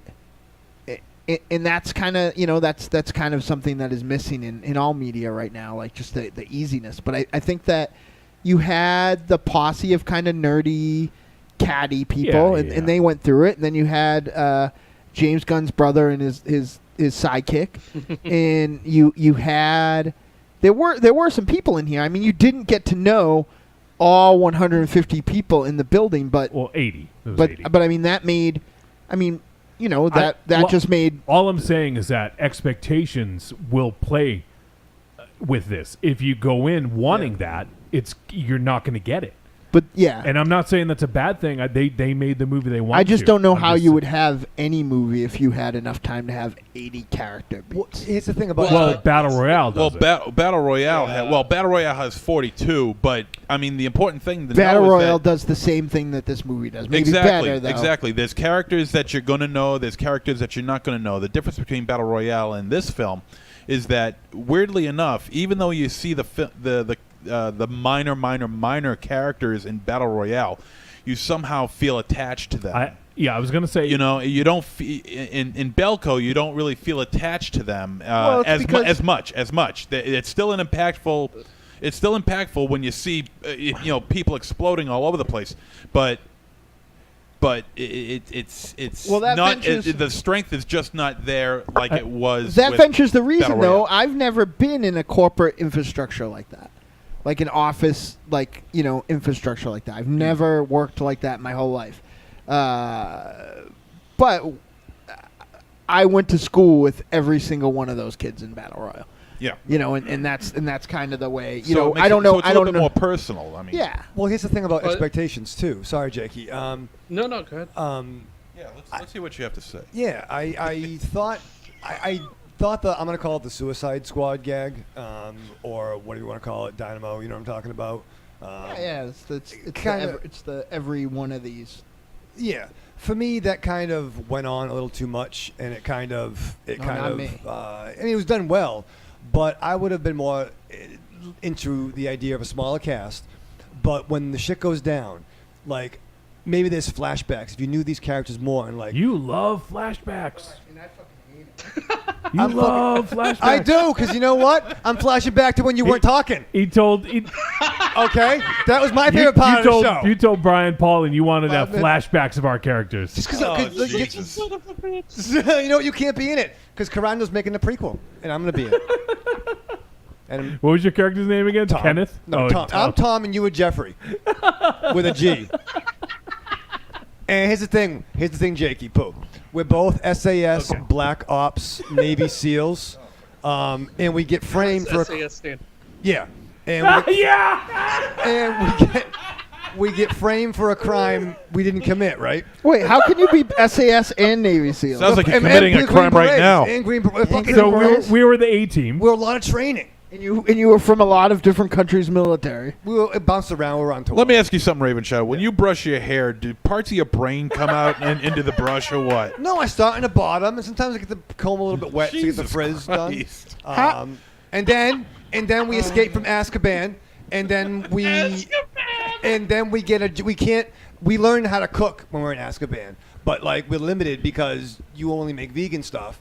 And I don't know how. I'm not really good at it. God. So then the only cooking job we can get is on a craft service table at a snuff film, and that's how we get the attention of nefarious Mr. Wu. No. That's not how it went at all. No, it's not. You know, we were fucking rich, and we were fucking bankrolling. No, I didn't read the script. Now I know, and now we're changing it. Now I know what we were. You know, I really thought this. So I'm not fucking Jeffrey, okay? No. You're still Jeffrey. You know, I really thought this I'm review. Mitch. I really thought this review was going to be easy like Sunday morning, and then Raven Shadow just had to open up his yap. Listen. No, I think what you're trying to say is you want to hear my thoughts. Yeah, Azkaban though is ask the band is 1,000, 0.00000 miles from Dr. Wu's laboratory. I know a shortcut. So no. But First seriously. time Mike says, okay, I'm officially confused now. And Josh says, that part in Azkaban sounds tense, dude. See, right? Thank you, Josh. But like if you're in an office, right? So a smaller cast. Oh, shit. seriously. Cecil says he's right. It needed flashbacks, more character stuff. Thank you. Like, because think about it. I do work in an office. And you're like, that motherfucker who brings fish. We have a fucking 4-foot fucking break room. And you're going to make fucking fish every fucking Friday. Oh, fish, you can't cook fish. And you can't microwave fish. I don't because it's rude. Well, it smells. is very rude. Yeah, you'll never get the smell out. But you always have that person who sneezes 8 times in a row. You have this natural tension to people in an office. Seriously, you work in an office as a motherfucker. I work in an office. You know, I've through, never seen you know, someone through that the craziness, sneezes 8 through times the in a row. craziness, I'm starting to understand what he's saying. Right, there's Through always the craziness, I hate saying that. I hate saying that, but I feel like it would just move the bit along a little bit more if we could just just agree with them and then just go along with it. Listen, fucking squad goals 4,000. Fucking go vote fucking Fuller House for the best show of fucking the year again. I already did that. I know All you right, did. we have to wrap this up. But you know what I'm saying? we gotta talk Freddy. You hate people in your office. You fucking hate them. I hate people in this room. I actually like everyone I work Yeah, with. but you work with like not real office people. Well, here we go. Not real office people. You work with like creative Here's the people. jealousy thing again. Jealous. Pretty soon, Monster Zero's going to tell me he doesn't have a real job. Yeah, you don't lift anything regularly or drive a forklift. No, thank you. I mean, I work in a restaurant, but I like most everybody I work. I don't like people I work for. I don't like You the like corporate. you like sang. Not all the time. Right, but if you work in a Saying, building, by the way, is wearing skinny jeans, and he went to pick something up, and they don't go up all the way. Like the skinny jeans, like are right above like the pube area and like top of ass. It's amazing. It's like Nice. you got him not long Great. enough. Great. Oh, I love it. All right. He told me it was hot the other day because of the heat. All right, we need to head to a verdict on this one. Trick or treat, baby. I wonder if people would say you're a trick or a treat. Trick or treat, motherfucker. All right, verdict time. We're going to let you know whether this flick was a trick or a treat and any final thoughts we may have. Also, when we go around, you can't pick yourself, but pick who you think would win out of the 5 of us if we were in this situation. Marsman. Jakey. And your review. This is a treat. I really did enjoy this time a lot more. It went from 3 stars to 4 stars on Letterboxd, and I think it just has a bit of special to it because it's just one of those instances where some of the stuff that didn't work made it special. Like when someone like the parts, like when someone when Lou Reed and Metallica got together and you thought it was a good, this is gonna be bad, and it turned out to be bad. But like when, Ben Folds and William Shatner got together and you thought that it was going to be bad and it turned out to be pretty fucking awesome. And this is one of those instances where I had no reason to think that these guys wouldn't work together.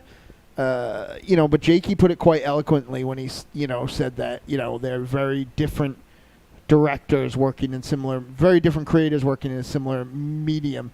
I'm obviously paraphrasing because I'm not as eloquent as Jakey. But I really thought this was a treat. I'm not eloquent either. I'm really fucking. I'm not the Pelican either. Speaking of Jakey, let's get Jakey's verdict and who you think would win. Did Mars say treat? Yeah, it's a treat. Okay, cool.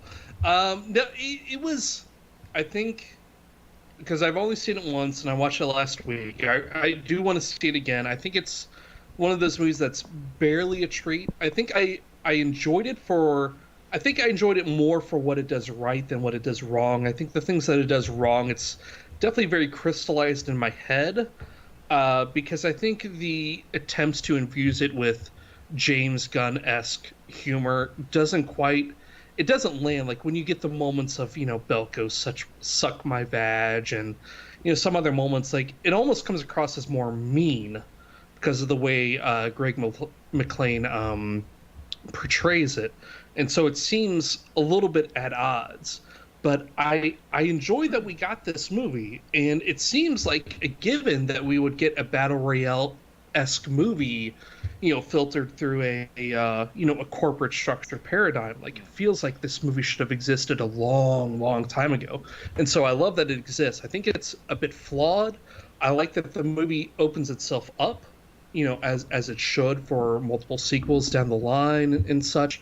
And I think it works much better as a really mean movie as opposed to a funny genre romp. Agreed. That the trailer sort of communicated that it would be. Like, I was expecting it to be more of a Slither-esque movie or more of a Super-esque movie. I mean, this was ultimately a very savage sort of takedown of the very ruthless corporate environment that a lot of us, that work 9-to-5 jobs sort of go through.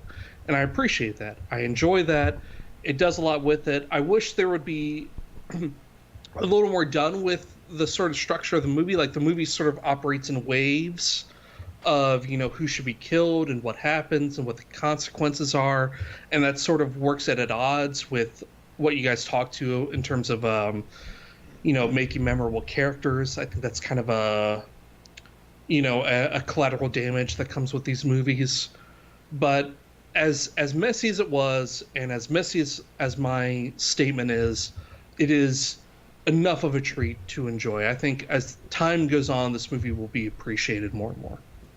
All right, and who would win, Jakey? MZ.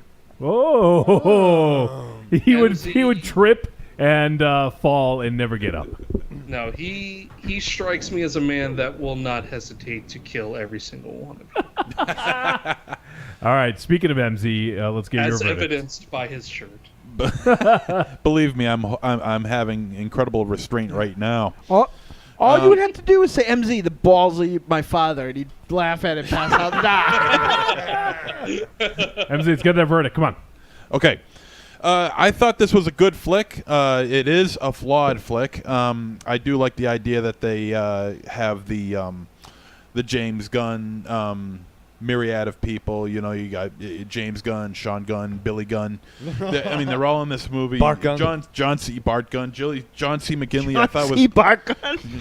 John C. McGinley. I thought was really, really fantastic. Also, as well as where is he? Abraham Brenubi. Or Ben Ruby. He's a character actor. I've always liked his work, and I was glad to see him in this movie. And I do feel that this has some sort of political statement to make, although it is rather ham-handed, like Dynamo said. I would agree with that. But and because of that, I feel that it brings out the terror just a little bit more. But this was a good flick, and I think it has a really good high rewatch value, so this is a treat. And who would win? I'm going to say Raven Shadow. Thank you. Yes. And I'll tell you why. Tell you why. Thank you.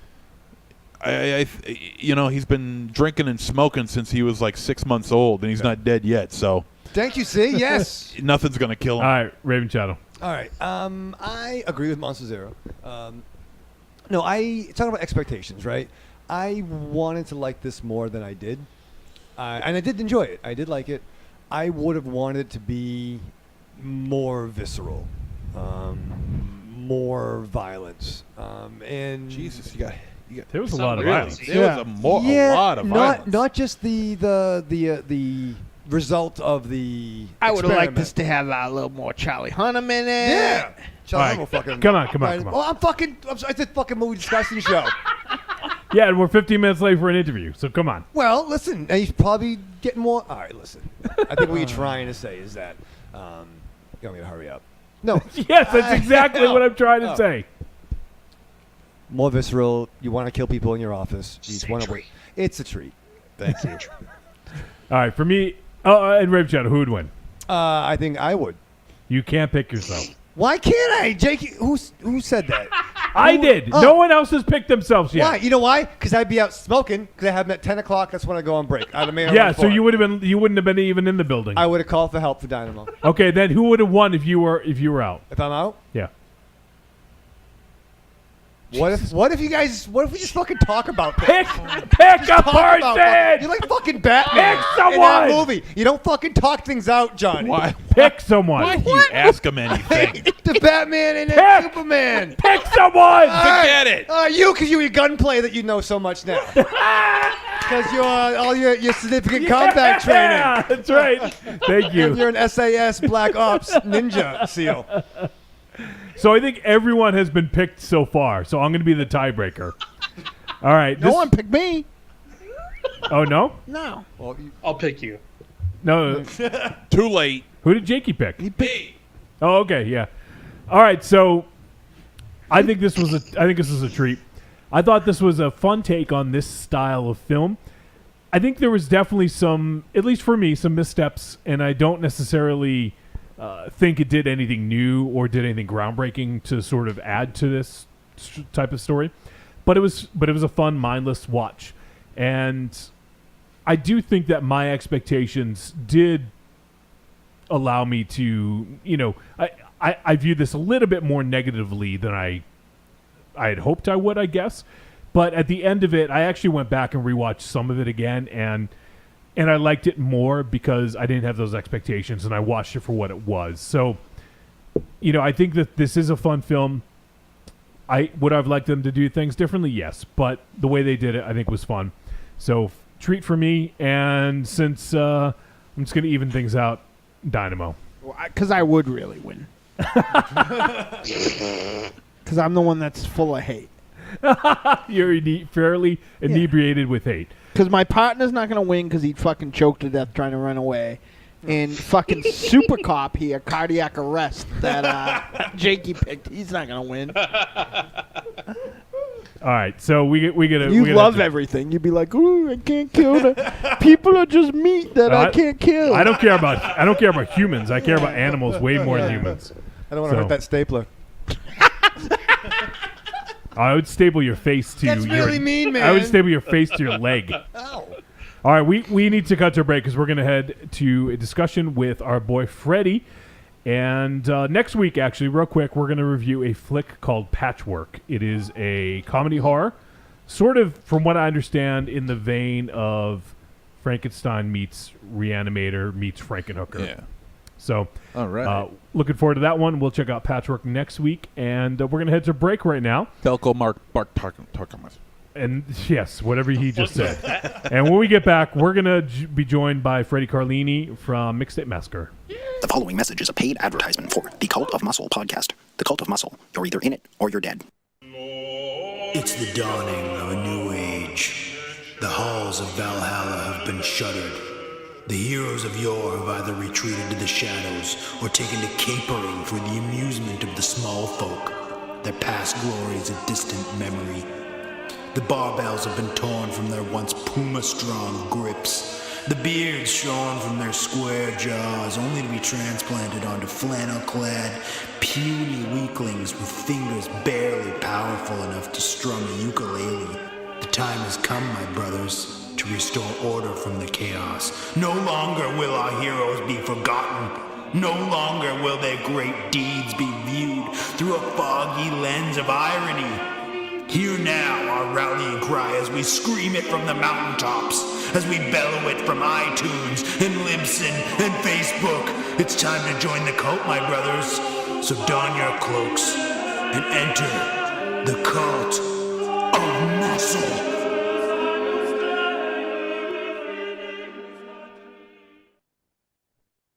I'm Alex West. And I'm Andrea Subasati, and we're from the Faculty of Horror podcast. And you're listening to Trick or Treat Radio. Oh, delicious nerds. Ms. M knows you like to chat it up with other sexy shut-ins about comics, movies, video games, and your favorite TV shows. If that sounds like you, cuddle up to the Trick or Treat Radio Facebook group, or the FIB. That stands for Fan Interaction Board. Just go to Facebook and search for Trick or Treat Radio and have more fun than a Jedi at a lightsaber sale. Not enough? Watch us on YouTube, The Deadites TV, all one word. Last but not least, check out the world's most dangerous talk radio show, Trick or Treat Radio, at trickortreatradio.com.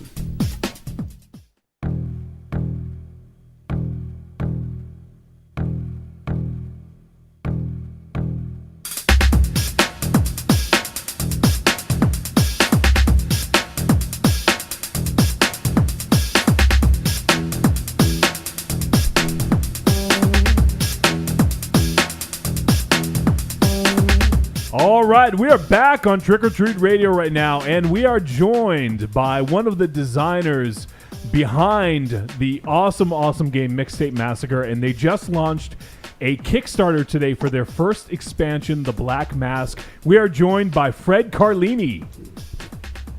Yeah, how we doing, guys? Hey, Fred, how's it going, man? Good, man. Good. How's everyone doing over there? Doing very well. Thanks again for joining us. It's been we had you on I think a couple months ago now, so it's been a bit, and you guys have been pretty damn busy, I'd say, right? Yeah. We just restocked about a month ago, and those all went out, and we've been busy with that, busy with cons, and now we're in the expansion Kickstarter right now. So absolutely. So we mentioned it earlier, but for folks out there who need to be reminded. Right now, Mixtape Massacre just launched an expansion for the Black Masque, and you guys launched it today. I think it was around 10 a.m. Eastern, somewhere around there.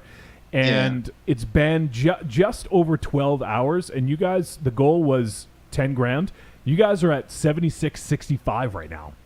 Yeah, we hit 76% today, and the day's not over. I guess like 8:47 tomorrow or something will be one day, and we're pretty psyched because this means we can hopefully get through funding within the next couple days and get on to stretch goals. Nice. Yeah, I imagine having done one of these prior, and we did not hit our goal, but I imagine hitting the goal, that just takes all the stress off, and then you can really just focus on stretch goals and making it like an awesome experience for everyone that's involved in it. Absolutely, yeah, definitely. Because we did not do this well this fast last time. Yeah. So you guys should be very proud, and this is really friggin' awesome that you guys have done so well. You guys have gotten a lot of traction over the last few months with some great write-ups from Birth Movies Death. From you guys have also got Blumhouse, and a bunch of other places have been talking about the game and really, really talking it up. So I'm sure that, just having it catch on like that with some of the right folks has really helped out a lot. Yeah, absolutely. It's been kind of exciting, and just the different people who've been catching on to it and really liking it. We're really excited that people are really finding it to be as fun as we thought it would be. Yeah, definitely. And so I'd mentioned earlier on the show, you guys were kind enough to send us a copy to give away to our listeners, and sort of to pay that back a little bit. What we want is for everyone who gives at least $5 to your Kickstarter is in the running for our contest. So if anyone out there listening, needs a reminder, or if you guys are on the fence, definitely go ahead. Maybe you can't get into the top tier where you buy the game. If all you got to do is give at least $5. Send us proof that you did so, and you'll be entered into the contest to win a copy of Mixtape Massacre. So anyone out there listening right now, go ahead, give at least $5. Let us know that you did it by sending an email to podcast@trickortreatradio.com, and you guys will be in the running to get your own copy of Mixtape Massacre. So wanted to thank you for that, Fred. Absolutely. Thanks, guys. Yeah, no problem. So this sounds awesome. You guys have a great video. It's a great, just everything about it. Like it's such a great looking campaign, and that's obviously important is not only the content of what you're doing, but just to give everyone all the information and make sure it's all right there for them. And you guys did obviously this isn't your first rodeo. You guys did a phenomenal job putting everything together. Thanks, man. Yeah, it's been a fun little trip. Yeah, and you guys just did also. You got back from a convention this past weekend, and we had talked a little bit. You had said that you guys sold a shitload of games, didn't you? Yeah, it was pretty crazy. We showed up with a certain amount of cases to AwesomeCon in Washington D.C. It's pretty. I mean, the name says it all, but it is actually, in fact, pretty awesome. I think one of the big people we had, well, two of the big people we had this year were David Tennant there, and and Edgar Wright was there. Oh man! Which that was the only panel I left our booth. My MJ, who's also part of the mixtape team, she was like, "We gotta go," so we left the table. We went up for it, and we got to see the first 5 minutes of Baby Driver, and it was nice. Absolutely incredible. And Edgar Wright was just such a cool guy. I mean, he's as hysterical as his movies are. So it was pretty cool. But yeah, we were at the con for 3 days, and we had tons of people showing up who either backed the first Kickstarter or got the game this second round and are just in love with it, and kept coming up to us being like, I can't wait for the Kickstarter.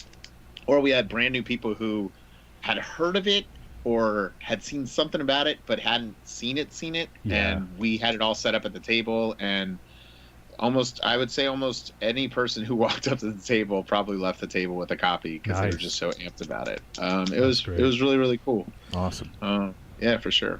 Yeah, it's really great, and obviously, it's not a done deal yet, but you guys are getting close. It's pretty much assured that you guys are going to get there, hopefully by tomorrow or something like that. So once that happens, you guys kind of set your sights on some stretch goals. And is there anything you can discuss regarding the stretch goals that you've already announced yet?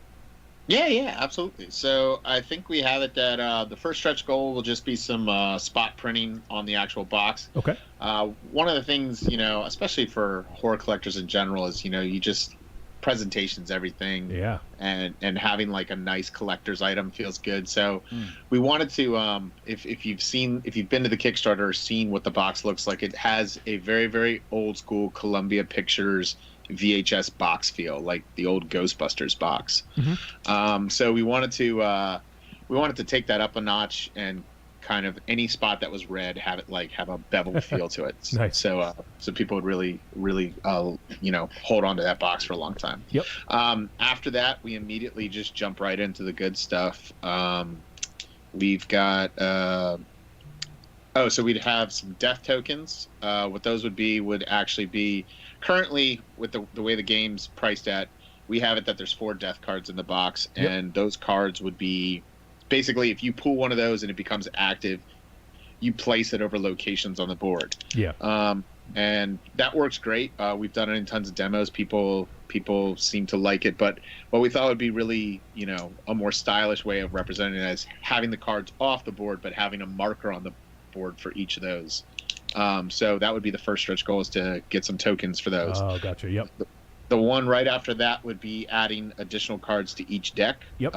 So that'd be 5 additional killer scenes, which we have some pretty funny ideas for what we want to do for those specific 5 cards.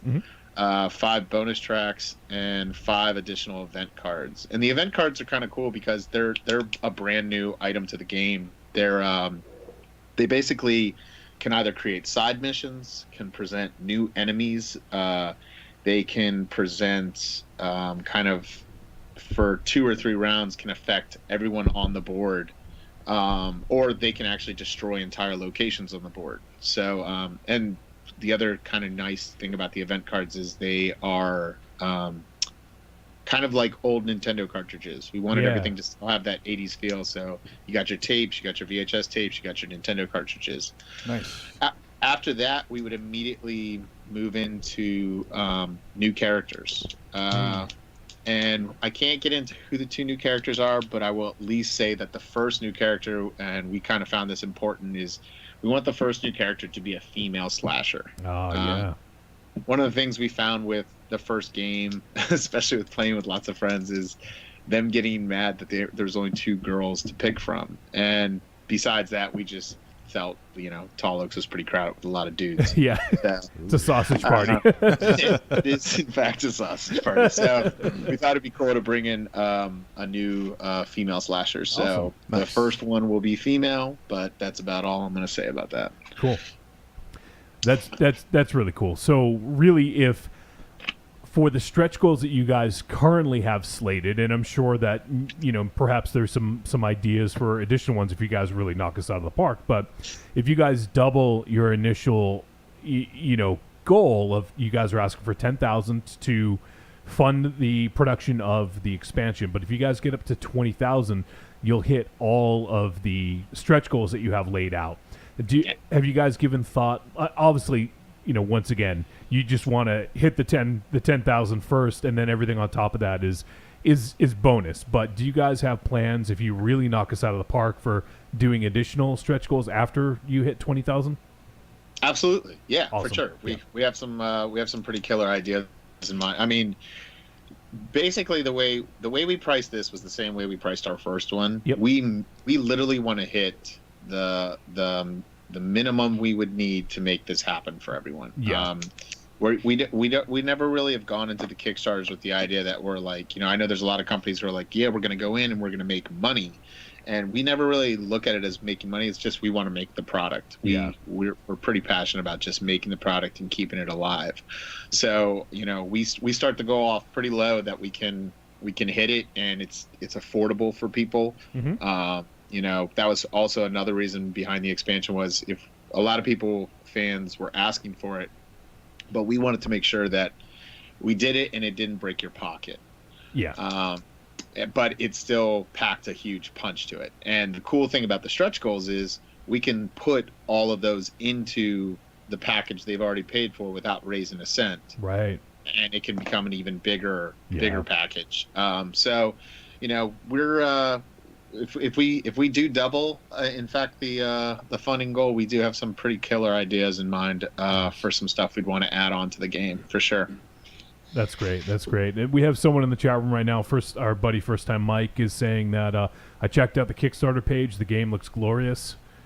So he's really excited about it. Obviously we've been talking about the game, and I'm really excited about this. And one of the great things about the expansion, and you explained this last time that you were on, you kind of ran down some high level stuff, but the great thing is it's an add-on. It's not like a new board or new pieces. Like, this just sits right on top of the previous game. It doesn't really change the rules or make it so that there's a lot more complexity. It just fits kind of right on top of the core game, and you're able to kind of add another level. Yeah. It's kind of like a sequel. Exactly. Yeah. That's kind of how we looked at it. It's kind of like Mixtape 1.5. Yeah. It's it has some new pieces to it, but it's nothing that's from left field and that a person's going to be like, whoa, what are they adding into this now? These rules are becoming complicated. Like, when we made the game originally, it was because we had a bunch of friends that we wanted to play board games with who hated playing board games, and we didn't have a horror board game, so we made a horror board game. And then we were like, well, how can we make this so it's easy for just about any of your friends to pick up and have a party with? So when going into this, we demoed this thing to death, because we were like, we want to make sure we're not adding too much. It's not becoming too complex. Right. So as you said, the stuff, most of the cards fit into the Killer Scenes deck or fit into the bonus tracks deck. We add a couple new cards that are pretty simple in the rule sets. We added some new dice, but they're they kind of act just like the other dice, just kind of have an extra step along the way. Nothing that would make people. We didn't want to take it from being Mortal Kombat and turning it into Final Fantasy. Right. I wanted to keep it on a level that people who were enjoying it as it was would still enjoy it when we added this.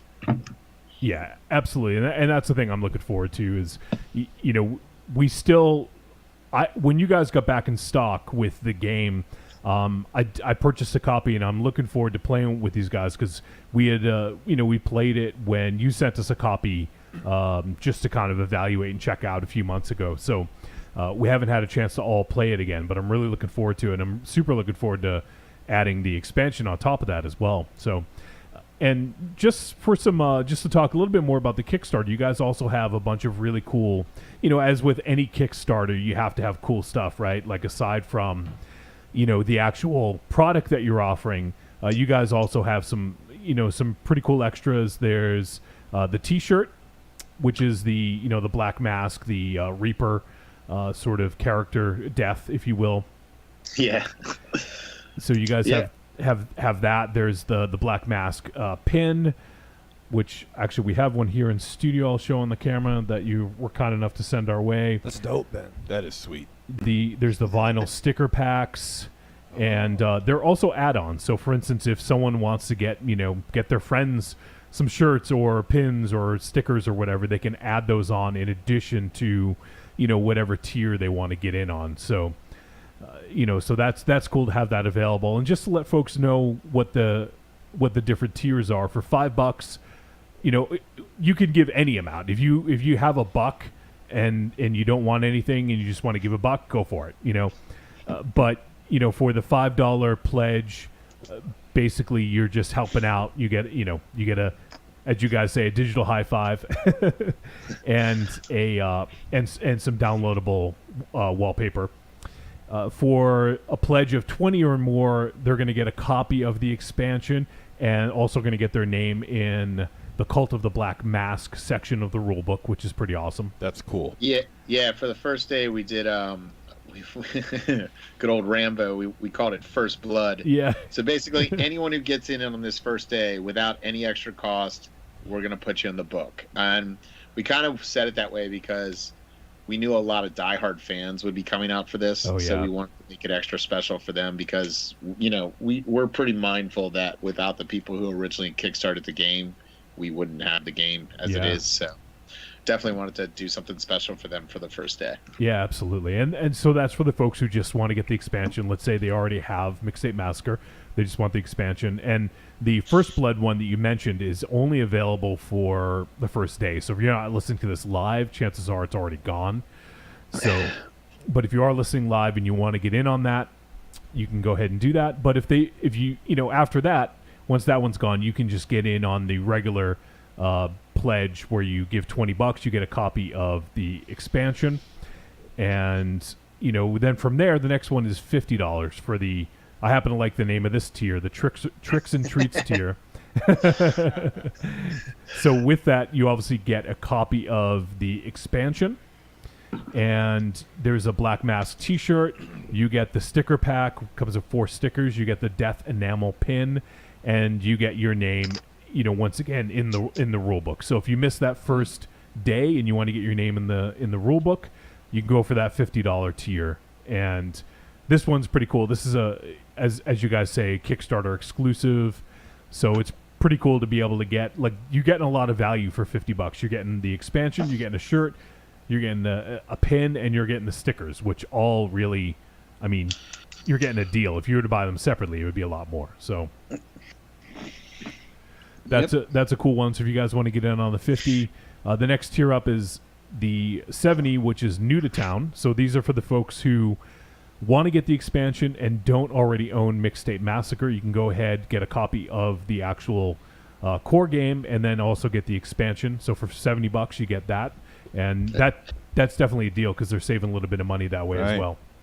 We also made that the new to town one specifically.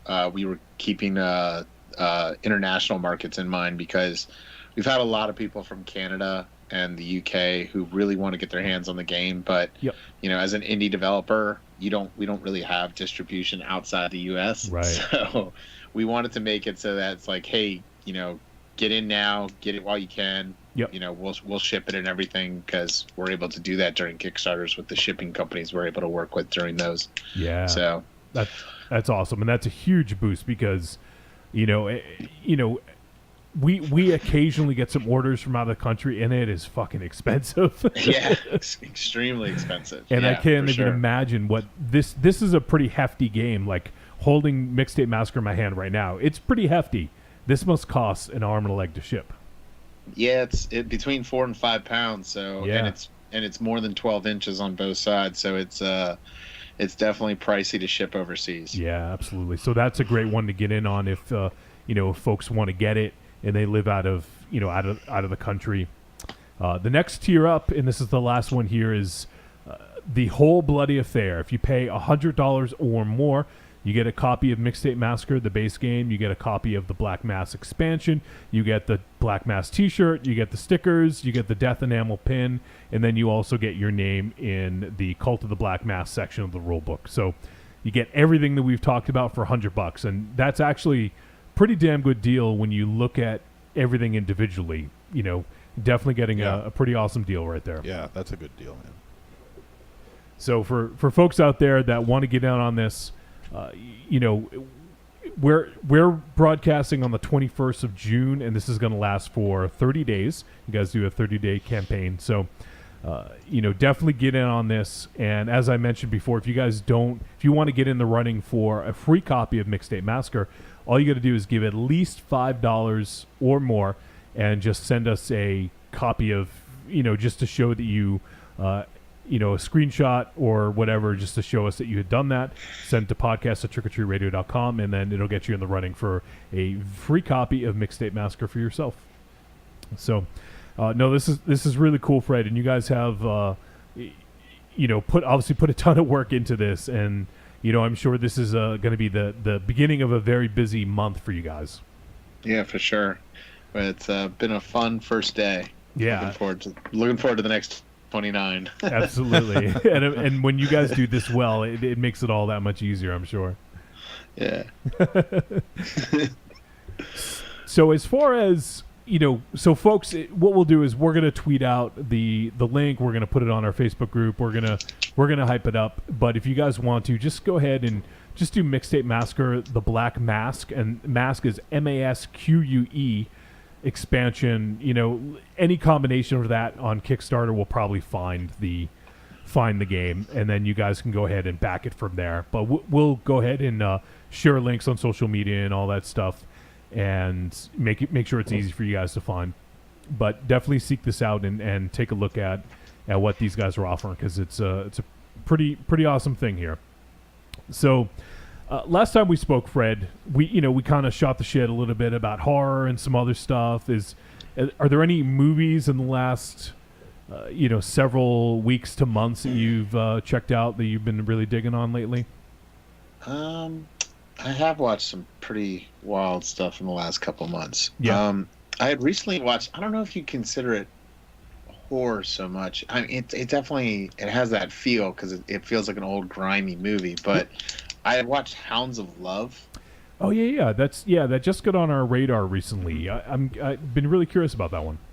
It's I'll say this: if you have kids, it'll disturb you. Oh, but yeah. It's really, really good, and it's kind of amazing because when I watched it, the thing I was amazed by is like the movie can be very brutal, but it's one of those movies that kind of proves like you don't have to show everything to be brutal. Yep. It's kind of in the fact that you've not seen everything, but you're hearing it, that it's very, very brutal. But that was a good one I had recently watched. I went back and I watched The Loved Ones. Oh yeah. Oh yeah. Yeah, we recently reviewed the latest film from the director who did a film called A Dark Song. So. Oh, okay. Yeah. Yeah. I that's on my list to watch. That and Raw, I want to watch. Yeah. We reviewed Raw as well fairly recently. And should I watch it? I think so. I think we all reviewed it pretty favorably, right? Yeah, we were pretty positive about it. No, Raven Shadow not so much, but we don't trust his opinion anyway. So. Hey, listen. I enjoy Mixtape Massacre. And that's all that matters. So I guess I'm pretty fucking smart. It's a good game. It's fun. I'm gonna donate $6. What do you think of that? Whoa! There we go. Did you guys watch? Have you guys seen Devil's Candy? Yeah. We did see that one too. Yeah, we like that one too. Yeah, I actually really like that movie. I think I like that movie mostly because of just every shot in that movie seemed intentional. Like everything was really well framed. Everything had really great color to it. Maybe it was because like they were trying to like show you like the study of an artist, but I thought that movie was really, really, really well. Yeah, it was fun. And you know what? I actually screwed up. That's the movie I was thinking of because that's right. That's the one who's by the guy who did Loved Ones. Yeah, exactly. I went back and watched Loved Ones again because I'd watched Devil's Candy. I was like, what was the other movie this guy did? And I was like, oh yeah, the Loved Ones. And we still disturbed. Great soundtrack. We reviewed. I'm trying to remember. We reviewed a couple movies. Like we reviewed The Devil's Candy, The Dark Tapes, and then A Dark Song, all within like a month. So like they all kind of get confused. But yeah, definitely Sean Byrne is the director. He did Devil's Candy, and he also did The Loved One. So yeah, I'm glad you corrected me because I completely got them confused. But both are good movies. But yeah, Devil's Candy was good. Did you enjoy that one? Yeah, I thought Devil's Candy was phenomenal. Yeah. Yeah, it's one that I've been trying to get my business partner Matt, who does a lot of the illustrations for Mixtape. He does all that stuff. I was just like, this is one you have to check out. Is he a metal fan? No, see that's the whole thing. Matt's a big like into hip hop and stuff like that. Like you would never know from like all the stuff he does. Right. Like, he's all over the place. It's art, but like he's really, really, really, really into hip hop and like folk rock. It's like the two weirdest mixes. Wow. He's really into. But yeah, but I've been trying to get him to watch that because I keep recommending it to him, but I think he keeps saying he can't watch it because his wife's awake. Oh, gotcha.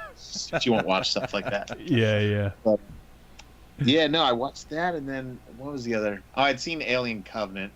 Okay. I was kind of disappointed by that movie. Yeah, I still haven't had a chance to see it yet. Did you see it, Mars? No, I know Jakey did. Jakey. It's bullshit. The voice of God, right there, folks. I can't argue with that assessment. It was pretty. Like there was moments where I was like, oh, this is gonna get good, and then I was like, shit. I was like, where are they going? Yeah, it's a little frustrating. Like the genre stuff of the movie, I think worked better than Prometheus, but it has a lot of shit that you can very easily take issue with. It's a frustrating movie. Well, and it's also like it was supposed to be the sequel to Prometheus, but there is stuff that's in Prometheus that makes this movie not make sense, and I was like, okay. I was like, I'll just go with it. I feel like just saying Prometheus equals equals not make sense. Consideration that it's directed by I think it's a British dude that's in his 70s at this point, or at least in his 60s. Yeah. And he's always drunk on wine. Nice. And in the promotional, or at least the behind-the-scenes stuff for Prometheus, he's always swinging a sword or holding a sword. So we're not dealing with a stable individual. Nope. He's a brilliant man. He was. And that's why Alien Covenant is as good as it is, but it has all sorts of weird, incongruous issues. There's some weird stuff going on. Yeah, that's why I'm excited for Blade Runner 2, because he's just producing. Exactly. Or I got a reason I'm excited for Blade Runner 2. Yes, Mars is a very big fan of the gauze. I got a gauze on. You want a man that can play an emotionless automaton. You call up your boy, the Goose. No. And if I remember correctly, Play Fred... a love machine. Oh, Jesus. If I remember correctly, Fred, you're also a fan of video games, correct? Absolutely, yeah. Have you had a chance to play the Friday the 13th game yet? I have, and I have walked on ceilings and all kinds of things. I won't lie. Did you have a Lionel Richie skin? I don't I won't lie. Hey, I shouldn't have had this upside down cake. I will say I thought the backlash was a little ridiculous. I was okay, it's first day. It's all based on like multiplayer. Yep. It's gonna have some bugs, but I mean, they just released that patch I think today because I have that on Xbox, but I got Dead by Daylight on PlayStation. Yep. But I think the update came out today, and I think it fixes most of the stuff. And then they have that new skin for Jason and stuff. Yeah. Was it Which is funny. The first day I got Friday the 13th, it was not working. Like I couldn't get into any of the rooms, so I ended up just playing the old Friday the 13th game. All your friends are dead. Yeah, I was like, screw this. I'm just gonna play this the whole time. That's kind of the sad reality of day one multiplayer only games. Yeah, exactly. That's nobody for whatever reason. I mean, they always say like, oh, the server load was too much. We couldn't anticipate it, but it's always, and I mean, it's understandable. You're dealing with a small budget. You just want to scale up. You want to see, how overloaded you are, then scale to that, and then just go forward. But it's always a bit of a rough proposition. Day one. Yeah, and that's the whole thing. I think people are just looking for reasons to immediately shit on something the minute it comes out. It's like it's crazy. Yeah. But it's good. Like we have Friday the 13th, which exactly. I haven't played it personally, but I've watched some streams, and we have Dead by Daylight, who's going to have the Michael Myers DLC coming up pretty soon. Like it's pretty cool that we have, as horror fans, these options nowadays because what the heck is Dead by Daylight? Is that the prototype for this Friday the 13th? So Dead by Daylight's basically it's Friday the 13th. It's the same concept. It's a team of 4, and there's a murderer trying to get after you. But the cool thing about it is every time you play, the map changes. Mm-hmm. So instead of like Friday the 13th, where you're basically at the lake and you kind of learn the map as you go, they change the map continuously as you play Dead by Daylight, which is pretty cool. Yeah. It's a pretty cool game, and it's made by like the studio that made it. Has experience. Whereas I believe the studio that made Friday the 13th is like a new studio. So yeah, they don't have I'm sure they have some seasoned vets on the team, but it's tough to release a game and get it right the first time. And Starbeast has some experience with that. If I get Dead by Daylight, will you guys play it with me? No. If you get it on PlayStation, I will. Fine. Good. I only want to play with you anyway.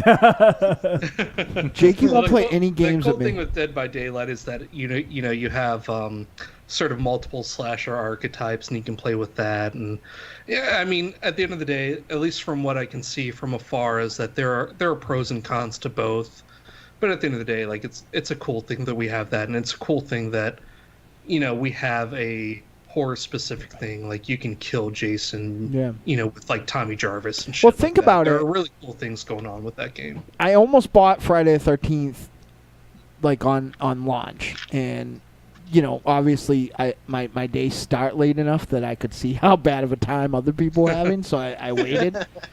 But I could have honestly fucked shit up on Mortal Kombat as Jason Voorhees all day and then switched fucking discs and like ran away from Jason Voorhees. Like, how ridiculous is that? Like right now, that's going on. Kind of a sad reality of game development nowadays is that as a consumer, it's best to just wait 2 or 3 days and wait to see if it's something that you should buy right away or not. It's just we're pretty far away from the days where you can just walk into a store, buy a game, plug it in, and play the shit out of it. It's a weird little world we live in right now. Even with the Injustice, which by all accounts is awesome, I kind of wanted to see what was added, because with the other Injustice, I was more excited about the stuff that came out after the game came out.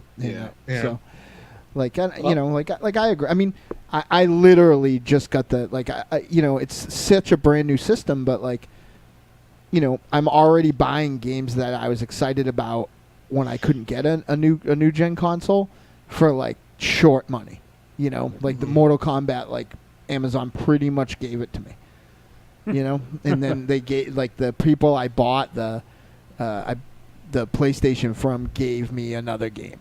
Yeah. You know, so it's just like, oh well, yeah, you know what I mean. And like these were the games that were like big, you know, post, launch games. You know, the second run of games. You know, like I looked at the Aliens game, super cheap now too. It's just ridiculous, like how fast the turnover is now. Remember how like you would get a game, and like Mega Man 2 was going to be like $50 for a long time. Yeah. Well, and that's the thing is, you know, with the market, with so much out there, you know, and a lot of times, and I think Steam was the one that kind of made this a thing, was the games typically make more money when they have these huge sales because people just go nuts and you know and gobble it up. So, you know, I think that it definitely showed that, you know, these price productions can really bring in a lot of bucks. Speaking of that, it's gone full circle because I would literally kick a baby or a nun to get Mega Man 2 for $50 right now. Like that's the beauty of to bring it back of like physical board games, is that there's no day one patches, there's no server issues. Nope. You buy it, it's what it is. You can have fun. You don't have to worry about any other shit. You know. Some kid called our expansion though DLC, which I thought was freaking hilarious. It's amazing. I was laughing so hard. He's like, "What is this DLC for a board game?" I was like, "Wow." I don't think he knows what DLC means. Yeah. I was sitting there. I was like, "How old are you?" Yeah. Oh my lord, DLC. He was my favorite member of the NWA. Yes. Run DLC. Yeah. And by the way, the person whose voice you just heard is Jake from the Cult of Muscle, just so you don't think that all of a sudden we got smart in between visits. Like, hey, this was a pretty good time this time. Those guys knew what they were talking about. That one guy.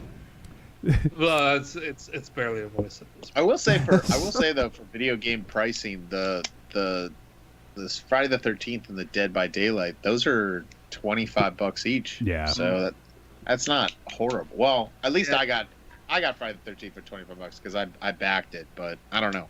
I think it's $25. Yeah, you have to do that at this point. Like, if you're not going to have a game that can be played in and of itself, like, you have to price it lower. Like, it's only fair to the people that buy it, because, like, if you're going to sell a game that's dependent on you playing with racist 11-year-olds, don't charge people $60. You know? Like, well, plus, how much is it to buy into the? What is it? $60 a year or something to play all the time, or like what is the? Oh, well, yeah, that's a whole other ball of wax. Yeah, but that's what I mean, though. You know what I mean? Like, to even play the game, you have to be able to. Well, if you're doing console. That's why I'm excited for that Nintendo $20 to play all year. I can just play, and Mario Kart I can play for free right now. I'm loving it. Yeah. Mm-hmm. What is it? The new Switch. Right now you can play all their games online for free, and next year they're going to make it like a whole year membership is $20, and with that you get all these virtual console downloads. So I'm like, okay. Yeah, it's a really good deal, and especially I do think we sort of had this discussion a little bit with comic books, but you know, I think now with the Netflix model, you know, and streaming media, I do think subscription services are going to be I think everyone's going to have to go that way, you know? Yeah, with video games especially, I definitely see it that way. Absolutely. You know, and I actually didn't know this, but apparently Marvel has a subscription service where if you, I think if you pay like $100 a year, you can have unlimited, read unlimited comics, and that's a great, to me that's a great deal. And I do think that, with video games and, I think they're going to have to do something similar because didn't help Black Panther and the Crew any. No. Fucking issue 3 out of here. I'm never gonna know what happens now. I'm still intrigued by with video games how, for example, like a Madden game or something like that. I'm still so perplexed that because you see it with like games like Mortal Kombat where it's like, I mean, yeah, they planned like 4 downloadable characters, but they could easily go and do another 4 downloadable characters down the road. They could easily go and do another 4. And just keep bringing it in. Yeah, it's got to be because they want the big buy though. Like they don't, like it's like with Madden though. I couldn't see like, all right, I pay $20 next year and I update my rosters because it's not like the graphics get that much bigger within a year. Like, it's the same thing with modern, like Call of Duties and all these. They just release them on a yearly basis, but it's like the differences between them are so slight. I can't see why. All right, just make this a download. I'll pay $20 for it, and I can add it on to my game. There was a point with 2 games that I would get every single year would be Madden and the WWF game. And there was a point when the DLC stuff started to be a thing where they started adding intrusive functionality to both that actually like hampered gameplay, and I stopped buying them because the games became hard to play because they were adding functionality to justify having a new game come out every single year. Right. Yeah. You know, so at some point they're just going to have to like. Yeah, it's just every maybe every 2, 3, maybe 4 years they can drop a new SKU or something like that. But they're going to find out that it's probably going to save them money in the long run if they just keep updating it every year, update the rosters. You can even just update functionality as well, because everyone's connected to the internet now. So, because also the other way to think about it is like the difference between like the 2 WWF games I didn't get and the one I might pick up for cheap when it comes out in October is pretty much negligible. At least from the positive point of views. But like I would be excited to see what Madden or NHL or any of those games look like 4 iterations up. So you might as well just wait, till you have a better game, like.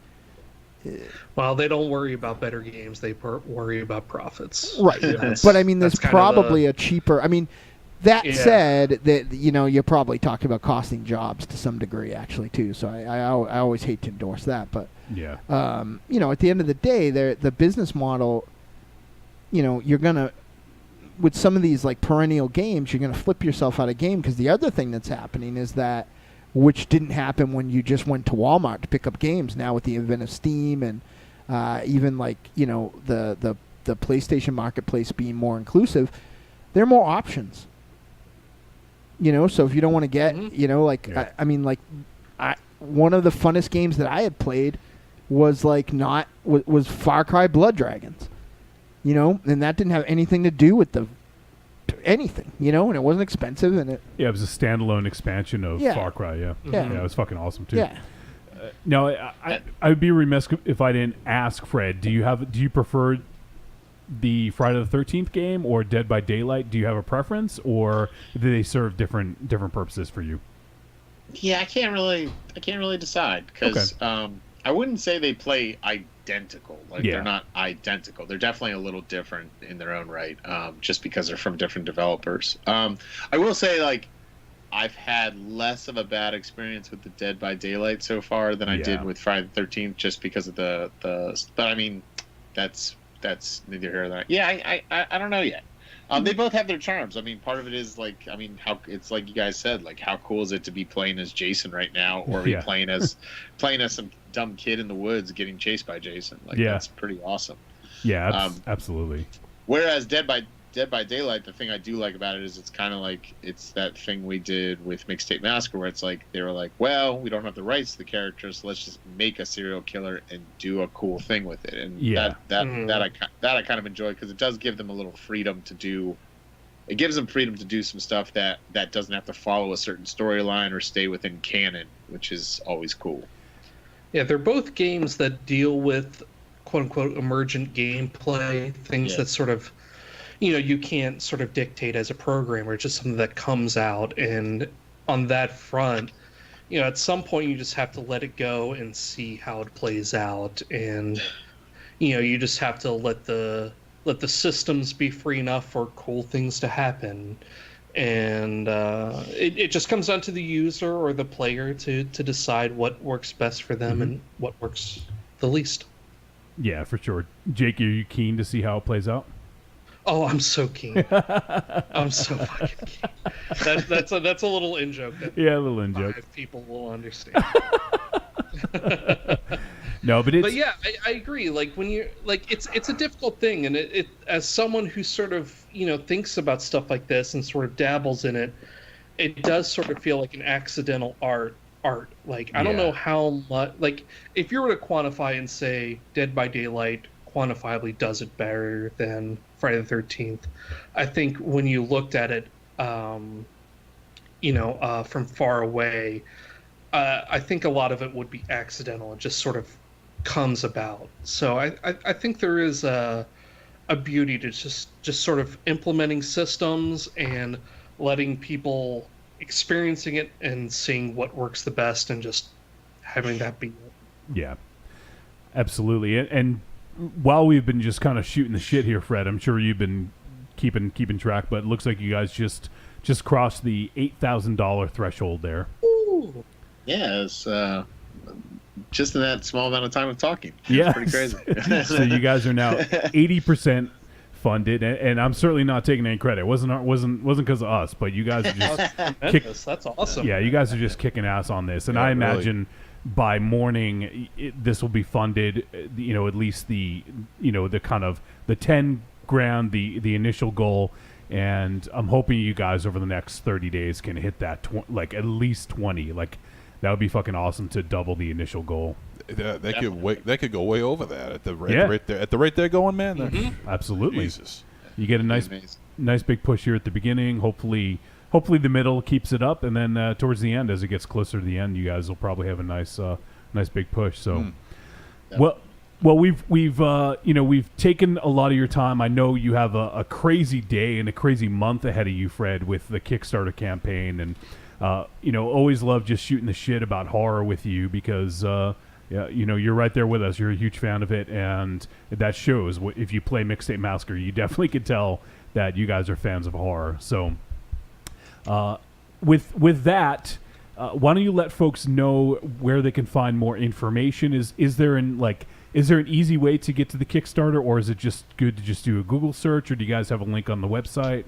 So yeah, if you go to mixtapemassacre.com, there's a main slider right there with the big Grim Reaper on there. If you just click on that, it'll take you right to the Kickstarter. Awesome. And the Kickstarter basically has everything spelled out: what's in the box, what's to come. What's in the box? The preliminary rule book is available on there with stretch goals and such. It might change. There's also a couple things we've been debating back and forth as we've played a couple more times during the Kickstarter. But you can research that. But yeah, other than that, you still have like 7 hours or 8 hours to still get in on the First Blood thing. Otherwise, you got 29 days to get on the Kickstarter. Yeah, absolutely. One other thing I just thought of is, I don't know if obviously Kickstarter's been around for a long time. It's a very reliable service, but maybe not everyone wants to give money to Kickstarter for whatever reason. So if that's an issue for some people and you still want to give $5 or more to these folks for Mixtape Massacre for their expansion, you guys, if you want to, you can send it to us. You can just use the PayPal link on our website, and just make sure you make a note that it's for Mixtape Massacre. And what we'll do is we'll take that, and then we'll give it to Mixtape Massacre towards the end of the campaign. So if anyone out there doesn't want to, for whatever reason, doesn't want to do the Kickstarter campaign, you can send us that money. Go to trickortreatradio.com, click on the PayPal donate button, and then just make sure you note that it's for this, and then we'll include that as well. Just to add another option. So if there's anyone out there that is for whatever reason hesitant to give to Kickstarter, just want to make sure people have another option there. I feel really bad. I feel like we're jipping to Michael Ravenshadow left, and we're not going to get his very eloquent plug. Yeah. What plug is that? I don't know. Whatever. Oh my Lord! Make sure you donate to the Kickin' Starts for the Mixtape Madagascar. That's your sequel. Yeah, it's real. It's a good games. I played it one time with Johnny Wolfenstein at the Halloween special. I got to talk in uninterrupted, a combined time of 45 minutes. A good one. You should check it out. TrickorTreatRadios.com. It's pretty good. Yeah. It's like he's your partner or something. Oh, my Lord. Don't tell him I said that. Oh, he'll listen. He'll listen to the show at least 2 or 3 times. It's true. You know what this game needs? A little more flashbacks. Flashbacks, and see if you could incorporate a little bit of the Sons of Anarchy. Charlie, can you get Charlie Hunnam in on this? Well, Charlie Hun, he's a good-looking man. Chucky Huns. It's pretty hilarious. We got a lot of requests for. People keep saying, "Can you put Elvira in the game?" And I think people miss the point that you can't actually put real characters in the game. I'm like, they're like, "Well, how about an Elvira type?" And I'm like, I love Elvira, but I'm like, yeah, if we draw an Elvira type, it's basically gonna be Elvira. Like, I'm not gonna rip her. But, yeah, it's pretty. She got black hair. She's big. She got big tits. Whoa! Oh, I'm sorry. I'll stop. Oh my lord, she must be going to the redemption with them cans. Oh my god, That's pretty funny. 5 cents a piece. All right, let's let Fred get out of here. Let's not subject him any more of this bullshit. Yeah, really. Raven Shadow, you'll want to skip the last 10 minutes of the show. What happened? Monster Zero's doing a bad impersonation. No. All right, Fred Carlini of Mixtape Massacre. You guys, everyone out there, go support this Kickstarter. Go to mixtapemassacre.com. Click on the link for the Black Masque for the Kickstarter. Check it out. Give, and if you give more than $5, let us know. We'll get you in the running for the Mixtape Massacre board game we're giving away. And that's going to do it. So everyone go check out this awesome Kickstarter campaign that they have going, and follow the Fred and the guys at Mixtape Massacre on social media. And Fred, want to thank you, man, for taking the time to come hang out with us. I know it's probably been a crazy day, but we appreciate you taking the time. Absolutely. Thanks for having me, guys. I love talking with y'all. Absolutely. And we'll definitely have to connect up again sometime in the future. And best of luck to you in the next 29 days for this Kickstarter campaign. And I hope you guys continue to kick ass on it. Thanks, guys. Talk soon. All right, Fred. Take care, man. Thanks, man. Bye-bye. Bye. Awesome. Well, Yeah. I am so excited for that fucking expansion. Yeah. That guy is cool. Yeah. He's a Super cool, dude. yeah. Yeah, he's too cool for us. Well, yeah. That's Well, everybody's Everyone too cool is, for us. yeah. I'm hoping they make 200,000,000. Dollars on their Kickstarter campaign. Kickstarter. I took a piss a little bit. I'm sorry. Like, what That's not nice. Well, you weren't. You were gone for like 20 here. minutes. Yeah. You weren't were here to gone. give your outro that Yeah, you you would were- have given them. Yeah. Their Yeah, you were sufficient gone plug. So I just smoking. stood in for you. Oh, that was a good job. I had to Thank check. you. I had to We're check in. partners. That's what And that's happened. why. Air high five. Yeah. Jesus. Tag. I had to check in on something. Right. I had to check in on something. I just see how my It's cigarettes not and my enough- lighter was doing. It's not enough that he has to listen to himself. Now he goes outside the car and watches himself live into the delay. One time I did that. I look good on the delays. Look at my hair. Yeah, you know what? No shit in my hair. All natural. Cecil says, cool guy, Fred. Definitely. It's true. He's a fucking cool dude. Yeah. And he, obviously, he loves his horror, too. I mean, he was talking about it. He plays the games. Yep. He watches the movies. Yep. So he knows his shit. And He's not some cool, corporate jabroni. He's a legit. he wasn't in the Belko Experiment. He's not some corporate jabroni like that. That's right. Like No, Raven that was Shadow. awesome. He's the real deal. Mm-hmm. Listen, you get someone that fucking mates fucking fish. It fucking stinks up the break room. I'll tell you that. They make fish from scratch? Yeah. They cut it out. Did they catch it? Yeah, toefish. They get soys. No, but fish fucking stinks, right? Now you get a small room like this. Or like when Johnny like this. Yeah, like this is like it's not to scale. You can't see my wingspan. Is that a pun? Yeah. Yes, it is, partner. Yeah, see that? You like that? I like that. See, hot tag right there, but it stinks. It's right? different though. In the film industry, you got to pay. You got to pay a fish scale. Yeah, a casting couch. But in an a casting couch. casting couch, yeah. That's Jakey's new podcast. In an office, The you only casting couch. in an office, you only gonna pay him a fin. Yeah, yeah. This thing looks too heavy for you. I'm Massacre. shaking. You It's okay? heavy. Yeah, I'm fine. It was heavy for me. That thing's got some weight to it. True, 5 pounds, 12 inches. Like I told you, 12 inches. 12 by was 12. Like No, I no. told Jakey on the Yeah. Jakey on the text. Try wearing that between your legs. Now you know what I deal with all day long. You got 2 of them.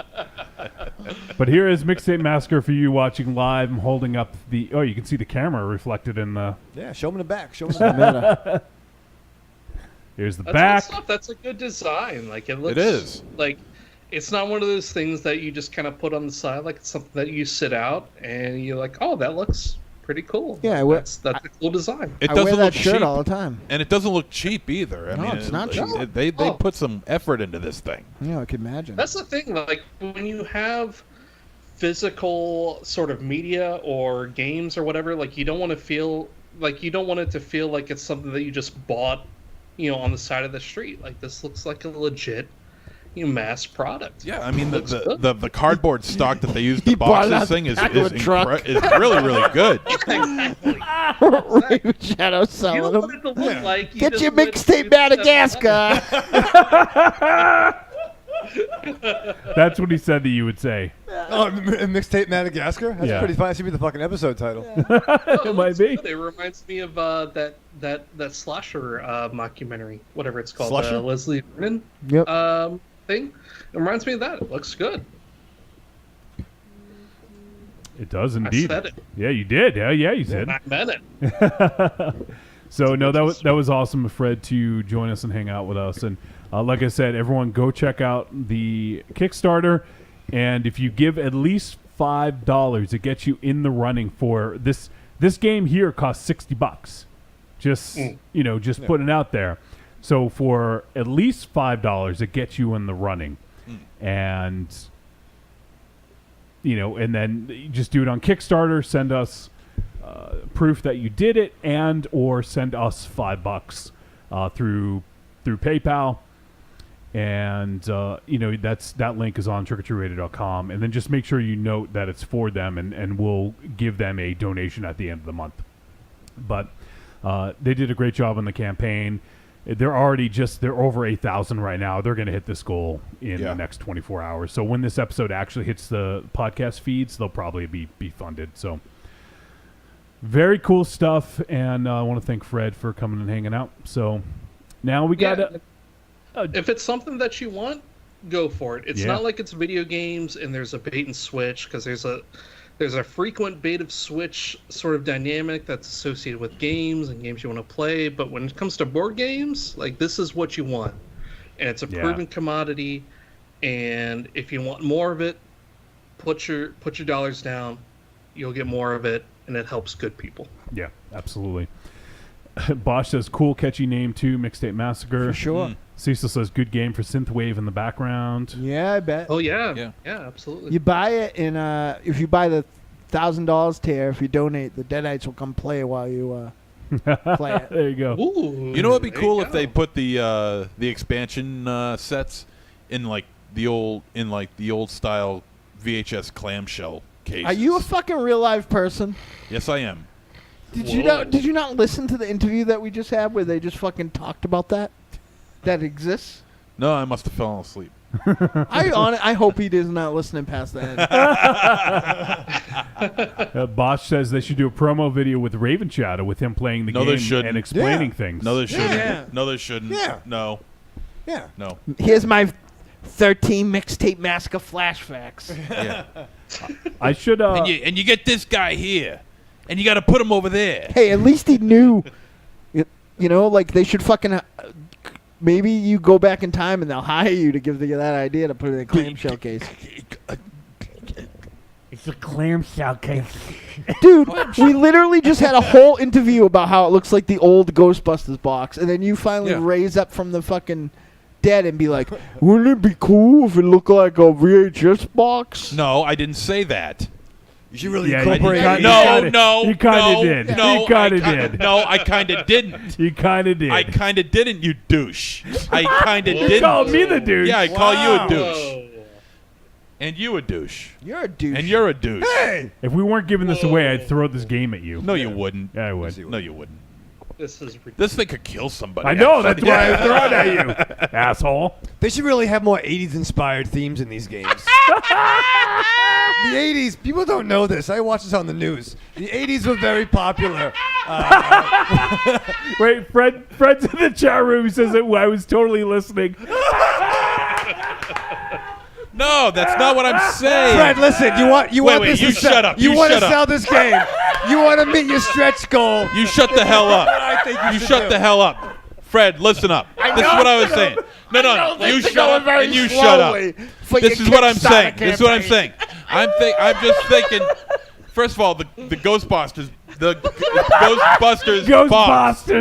Ghostbusters Bosch is in the chat room. I don't recall ever seeing a clamshell Ghostbusters case. That's what I'm saying. No, you weren't saying that. No. You're Oh my saying that God! now. Forget it. What's the point? You got you're My all. sentiments exact. You can all suck my dick, okay? How do you like that? That's not what I'm saying. The best part is if all four of us did that's 4 more times and you've got your dick sucked all year. Yeah. Oh, what's this? This Ghostbusters clamshell case. What is this I'm looking at? I want to. I've never seen it in a clamshell. It must not exist. Yeah. Listen, Fred, I'm glad you're in the chat room. I got some ideas. Look at that Ghostbusters clamshell. You know what you should do too? Would be a great idea. A female slasher. Wait, enlarge that. Oh my God! Listen to these guys laughing. Hey, Have you ever thought of having a female slasher? Hey, Arsenio, calm down. All right? Fred, I got an idea. Enlarge that. Have you ever thought of having a slasher dressed as a Bible? Wolfie, enlarge that. Enlarge what? Enlarge that picture. Can you enlarge it? Fred, you ever think about making a horror-based game? People seem to be... Fred, listen, I'm glad you're here. Fred, you should try a Kickstarter. MC is fuming. No, I'm just waiting for you to enlarge the fucking picture, you asshole. That's as big as it gets, dickhead. All right, get out of my way, fatso. Fred, did you ever have lunch before?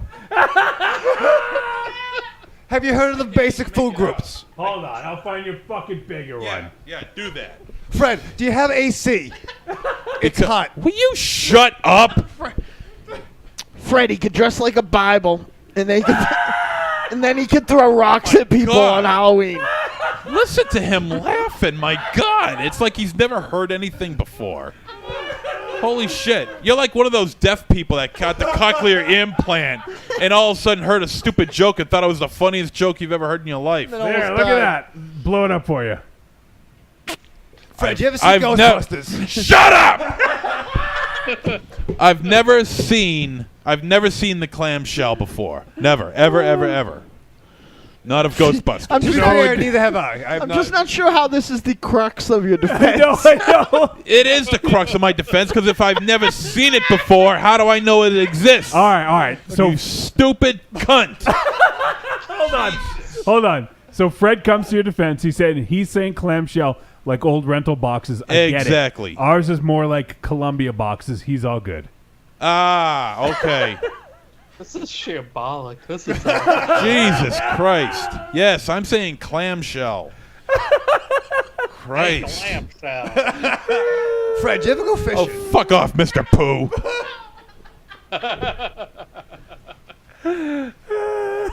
See, so Fred's on my side. Thank you, Fred.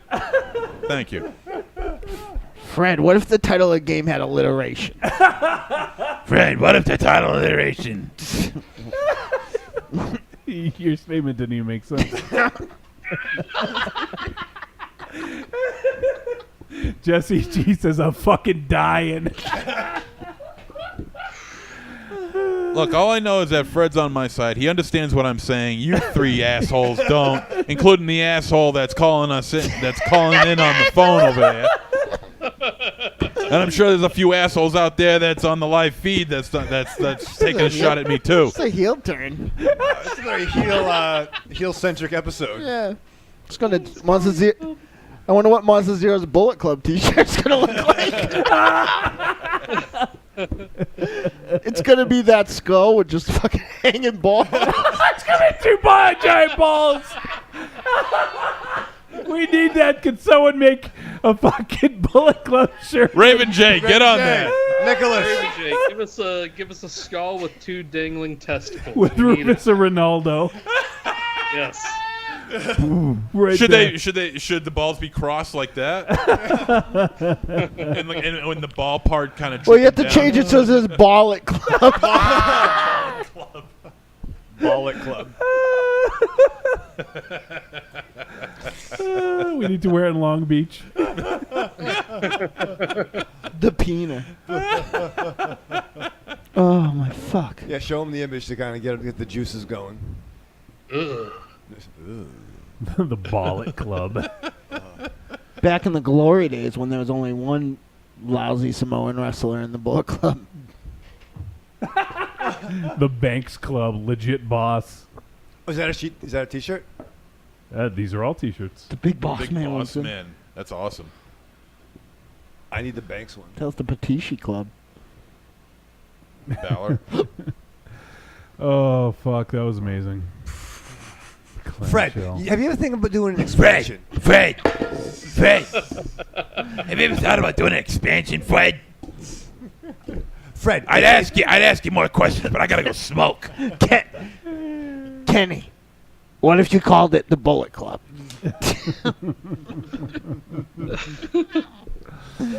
You could do crotch chops. Your jokes have got no weight, unlike you, who's got plenty of weight. So stupid. You haven't got a leg to stand on. Oh man! All right, we have one voicemail tonight. Yeah, you got a leg to stand on, but if you broke it, confectionery sugar Only would pour one out. voicemail? Only one, yeah. Is it from Oh, Seaweed you guys Mommy? need to get on the fucking ball.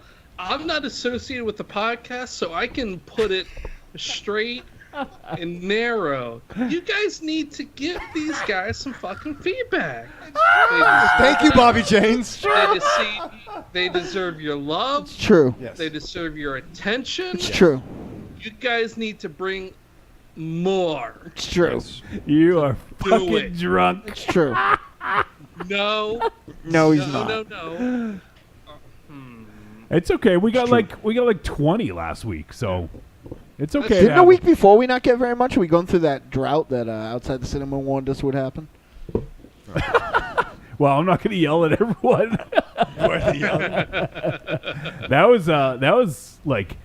That was fucking legendary. Bill yelling at everyone for not giving They feedback. deserved it though. What time is it over there? Is it Those like fucking around midnight rapscallions. over there? Yeah, it's 5 of midnight. Oh god, we got so much time. What We got time is so it? What time is it over there? It's like 7 p.m. It's like 10 p.m. What? How It's long? 4 p.m. How long? How long do you have to stay there? Where are you? Is he in the 11 Ohio? hours. Huh? No, I mean forever. He's in the Bizarro, Ohio, Raven Shadow. What's that? Iowa. Wait, Yeah. so he's from? Oh man, why'd you have to say that? There's like 100% more vowels. That's how crazy it is. It's true. Yeah. Yeah. But how long till you can move to somewhere else, like my house? Well, Like my house is wait. pretty bad. It's been a truck lately, so don't do that. Yeah. We gotta wait till at least November before we can go anywhere else. But like in the meantime, you gotta talk to your people. You gotta talk to your Massachusetts people. Because if you don't talk to them, we ain't going over there. I will talk to him. We gotta have a good situation before we go to I will. Massachusetts. Outside Boston. Mars will hold you close to his bosom. Is that a good situation? Oh God, I love that. There's nothing close to. There's nothing better than close proximity bosoms. Yeah. You're fucking hammered. He is so fucking drunk. No. Dude, you are not. wasted. No. No, he's You fine. are He's so fine. fucking He's fine. wasted. No, he's not. He's been drinking since fucking 5 p.m. That's fine. No. Yeah, their time it's only See how 6. much water. Yeah, I'm drinking at least a sixth of a bottle of water. Right. See, he's perfect. Yeah. Diluted with vodka. No. No, it's tequila. Son of a bitch. Jesse G says, "Come out here, Jakey. We'll get tacos and margs." Wait, where's Jesse G at? He's out here. He's out in Massachusetts? Yeah. It's Dynamo's. Outside Boston? It's Dynamo's son. Shh, quiet. I don't want to talk about that too much because he's the one that did okay. I don't want to be brought down by association. All right. Fabio Freezy bill collectors come out there. The motions are in motion. Yep. Ooh, the emotionality. Yeah, the The emotionality. emotions of The the ocean are in motion. Yes. Motion. Mhm. What's your potion? Well, don't go that far. Okay. All right. Speaking of Jesse G, he left us a voicemail. This is the first time he's ever left a voicemail. Shut up. It is. No, it's not. This week on Check-In Talk. Hey guys, it's Jesse G calling in, letting everybody know Tekken 7 is fucking great. You should check it out. It wraps up the Mishima storyline. You get to find out why everybody's throwing their sons and grandsons off of cliffs since Tekken 1 back in 91 or something like that. But it's really great. Everybody should check it out. Characters are awesome. It's just awesome. Nostalgia for days. All right, guys, take it easy. Have a great show. Toodles. Yeah, Jesse G. Anyone play Tekken? I love that Jesse G reps the fighting game so hard. Yeah, Like, he he's loves so it. passionate about it. Yeah. Who does he sound like? He don't give a fuck. Wolfie, who does Jesse G sound like in repping the fighting games? I don't know. His dad. Oh. He could probably beat his dad in those fighting games. Well, that's a different kind of video. I think I'm gonna pay for. I'm gonna find a way to pay to get Jakey up to Rock and Shock because There you go. it's gonna hang out with El Goro and us. Let's do a Kickstarter. Maybe we'll get Coop out here too. Yeah. Coop will not come hang out with like. He will not come near outside No, Boston. he just won't come at all. Such a bitch. Totally. We had to drive like as close as he get. He's like, I am 20 minutes outside of Connecticut. You could drive for 2 hours and come see me. You know what we call them? What? We call them a jabroni. It's true. You're a jabroni. Pure and simple jabroni. We should have CDR sneak over the border and make the 5,000-mile journey down to Long Beach. Yes. Yeah. That's 500, comma. 000. What's so important on your phone, Raven Shadow? Read it to me. The chat room. Yeah, read it to me. Jesse G says Raven Shadow super dope. You're not a fucking chat room. He's on Facebook. You No, asshole. We both now he just looked. got out of it. We both just Now he's looked. back on Facebook. Listen, You can't even get on the chat room. I from your can phone. get on the chat room. Watch, I'm gonna do it right now. Look, he's on his profile. Yeah. He's just posting stuff to himself again. Well, I wonder if anybody responded. Why isn't anyone responding? Yeah, actually, I got to talk to you about some Facebook. I need some support. Jesus. Contact fucking Zuckerberg, all right? I feel bad because like I need like real help from Wolfie. Like my stuff's doing like supernatural things, and you are like wasting his time because you can't figure out how to get your password. JCC says grab a shovel, MZ. What? Huh? Yeah, I'm just catching up in the chat room. Jean-Claude Van Damme. Yep. Bosch says haha. Now that's a podcast where he just reads a transcript of the chat room. Jakey-Poo is on the show and in the chat room. He says, "Where am I?" I don't think he That knows, was like, for real. That was like 15 minutes ago. I'm That was catching a long up. time I'm ago. catching up. Cecil says, I will watch playthroughs for no reason. I assume he means fighting games. Yep. And also says Dynamo should talk about that Big Hunt Showdown game. Yep, that was a few seconds ago. Cecil Hand said that. Yeah, I don't know too much about it other than it's not what I thought it was. I didn't know that it was. I thought it was more co-op play. I didn't know that it was going to be like a competitive sort of game. Like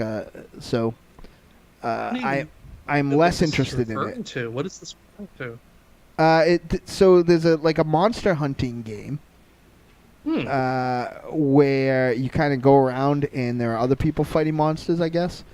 But you also are competing against them, I think, for monster monster kills. But they can also kill you. Oh, okay. Yeah, so a cool thing they showed is that there was some they're like walking around a swamp and there's some like zombies, I think they were. So you threw a flare to see how many monsters were actually there. But they said that's dangerous because you attract more monsters. You could see the other players can see your flare, and it's also I never heard this term before, but I mean I think it's pretty self-explanatory.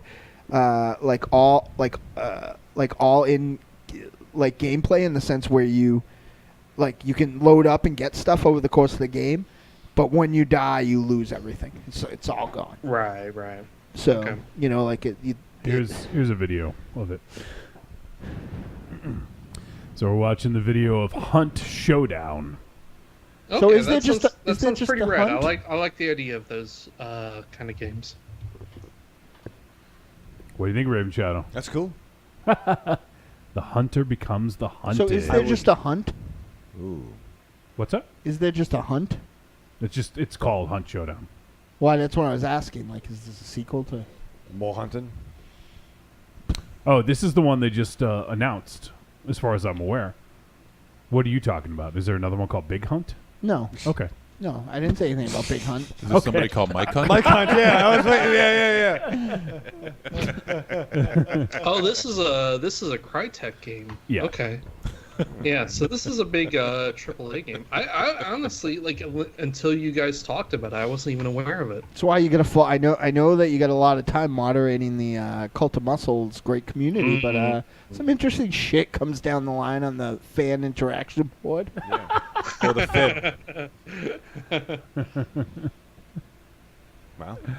Something happened the other day on the fucking Cult of Muscle that made me laugh so hard. I wish I could remember what it was. It's probably about poop. No. Was it a poo joke? Good chance. Oh no! I won't repeat it because out of context it won't be right. But it was about the pros and cons of cloning Avril Lavigne. Uh-huh. Dude, my hands. Now I'm still interested to listen smell to like it. onions. It's ridiculous. Is it from eating them or making them?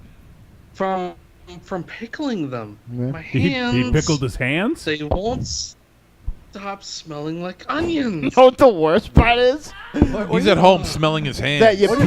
That you've been alone for a few days, so your pee-pee's gonna smell like onions. Eat some bananas, dude. You're a pee-pee. He calls it a pee-pee. Choppy, you pee-pee. Wow. Man, we're sorry, Fred. We better go before guys is about to think. See, he said choppy, your pee-pee. I thought the Attitude Era got me thinking of Billy Gunn. Now I'm mad all over again. I'm a masked man.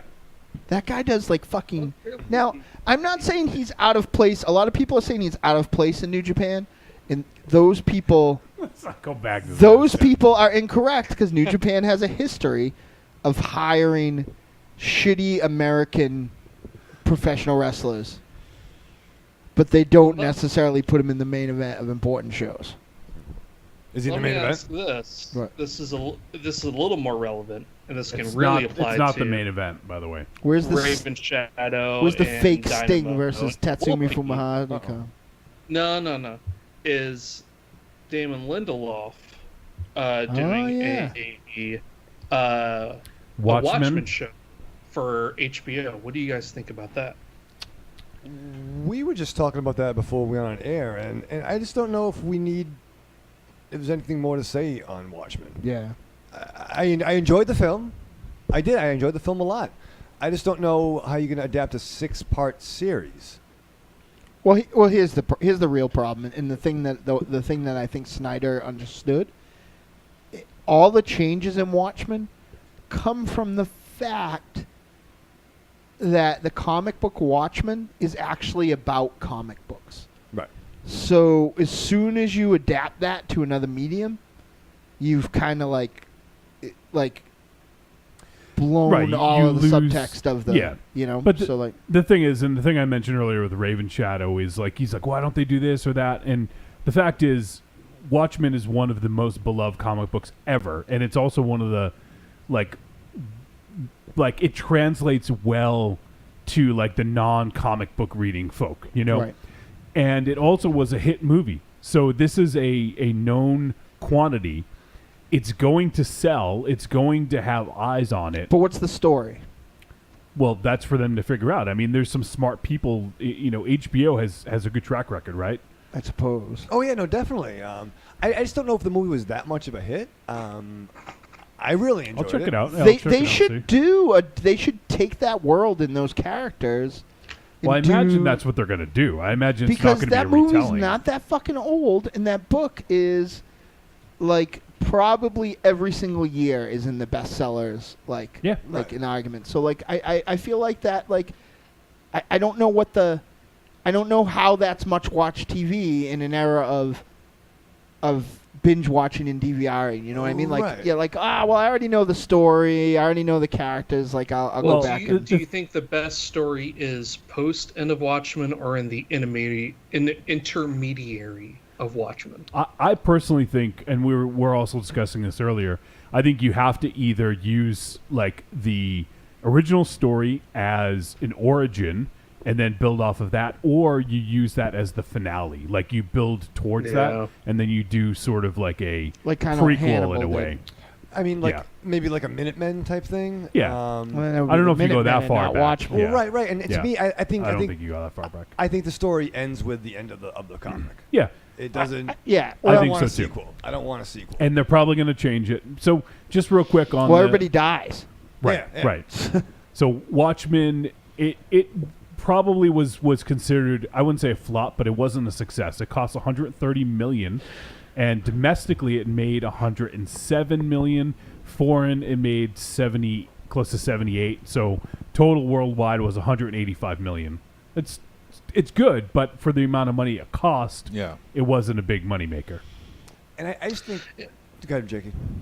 Oh, I was just gonna say, I think the tricky thing is that the comic is about comics. Right. If you were to distill it into its basic essence, but if you were to turn it into a TV show, I think it would be a story about the characters in and of themselves, which is kind of exciting, like because that's not something that Alan Moore pursued, because the only intention of The Watchmen was to have a sort of meta commentary or something to that effect about comics in general. Whereas, you know, there's enough in these characters and there's enough that we know about these characters that you could do something where you could have a long form storytelling, never ending sort of thing about, you know, the owl dude. Yeah, but I think forget about Night names Owl. right now. But you know what I mean. Like there's a lot to go with. So I mean, there's two ways to go about it. You can either make a TV series about comics, or you can make a TV series about the characters. I don't think I want it. I think I'm really the book is the book and the movie was a movie, and I don't think you can go forever with these characters, or be outrageous and get the Charlton characters. Dude, with I could by accident write 3 years of television about the 3 years, like just kind of stretch out that like initial, like what happens with Watchmen when they come out of retirement, when they're not supposed to be there, like, you know, like post Taff Act like adventures and stuff like that. Like like it's easy. These characters are I mean, the characters are rich and there's a lot of things you can do, and it's also like that was written in 1985, so there's certain like shit that would make those characters, make that whole world like inherently different. Just the internet gives the prospect of like some of the elements of like, you know, those characters. I mean, they were going off of like a post Deep Throat, you know, Nixon era, like you know, level of political scandal. Cold like War. with what's going on now, there's definitely some shit to do. I just don't trust the people behind the wheel. That's my problem. I think they'd have to adapt it for the times. I don't know if it works as a period piece. Period piece, yeah. At least now, in this day and age. I mean, I don't know. If that were a thing, I mean, I love the '80s era.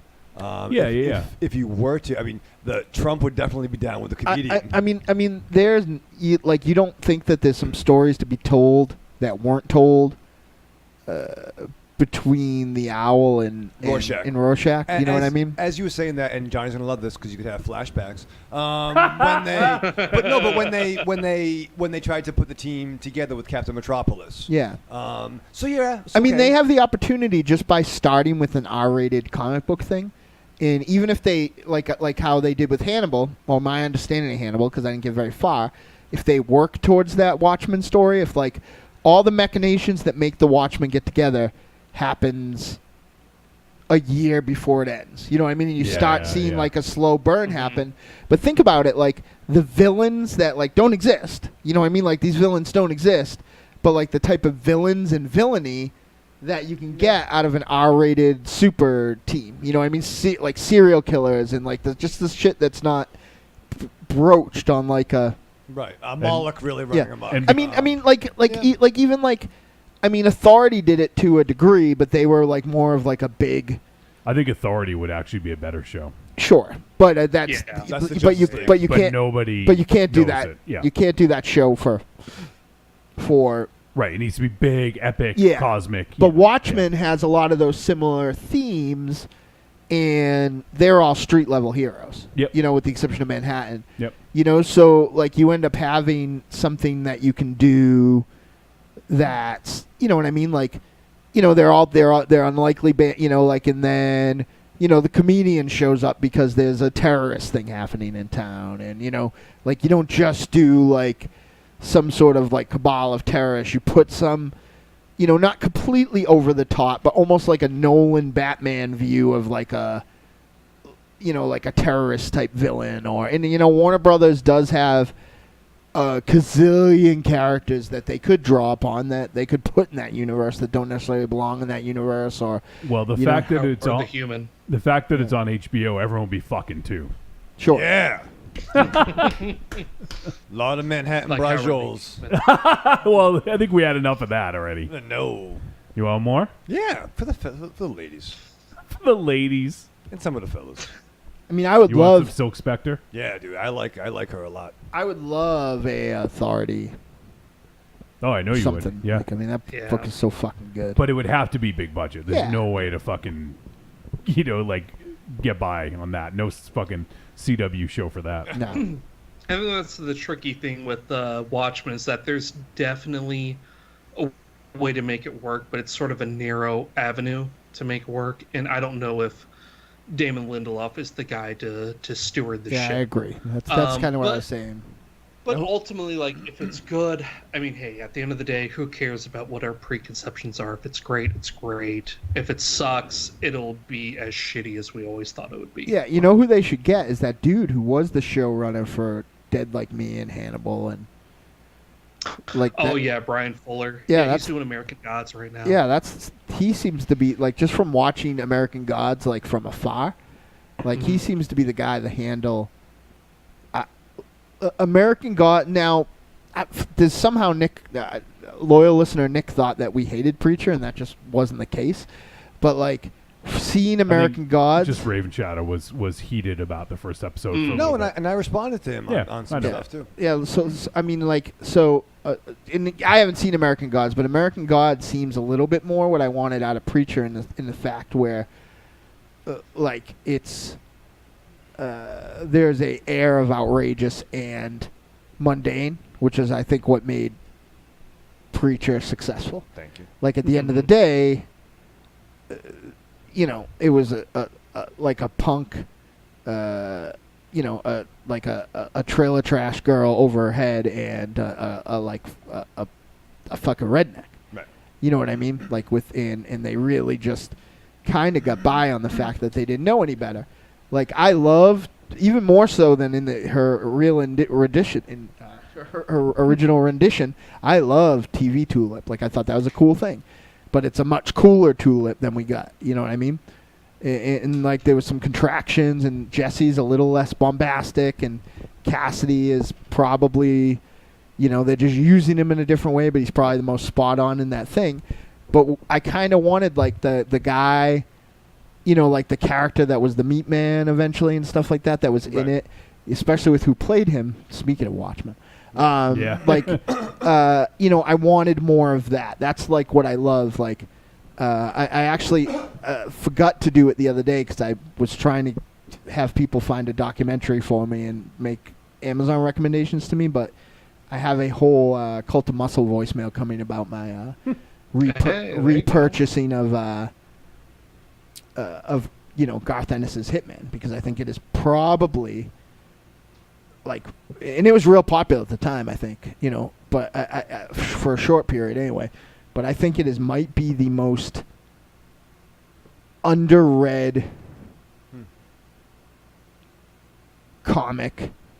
Like, I think that and Master Kung Fu, but Master Kung Fu only for like a short, like, only from like 1978 to 1982, not the whole run of Master Kung Fu. Like, are comics that are incredible that nobody read. Jakey in the chat room says, I can barely feel my face. That's not him. That's a different Jakey. That's a lie. Yeah, it's probably Seaweed Baby as Jakey. Yeah. No. That's Cecil impersonating me. Yeah. No, because Cecil's in there, and he says Damon will put pouches on everyone. No. Is Damon Liefeld? Cecil's a liar. Cecil has the name of a villain from Dick Tracy. You can't trust him. You can't. I love how Jakey, that man. Your face is numb. Jakey, you're going to be this drunk in Long Beach? I hope so.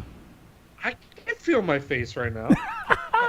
Jakey, if you feel like this in Long Beach, you might not be able to feel your face, but if you touch it, it'll be sticky. Yeah, you keep touching your face is going to smell like fucking onions. Oh, shit. What? Chug down. Chug down. Chug.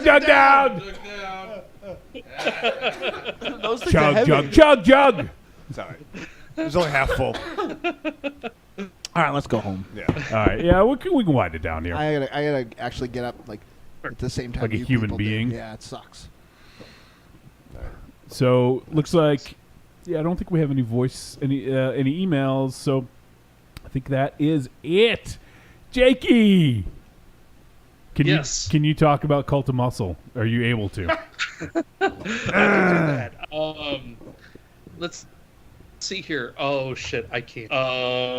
What? Was I listening? Okay, all right. No. We're good. Okay.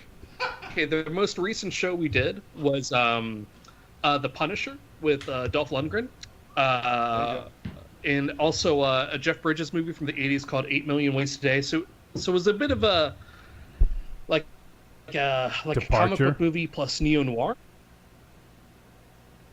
Okay. I can't hear it. I can't hear anything. What's going on? Whoa. He can't feel his face. He can't hear anything.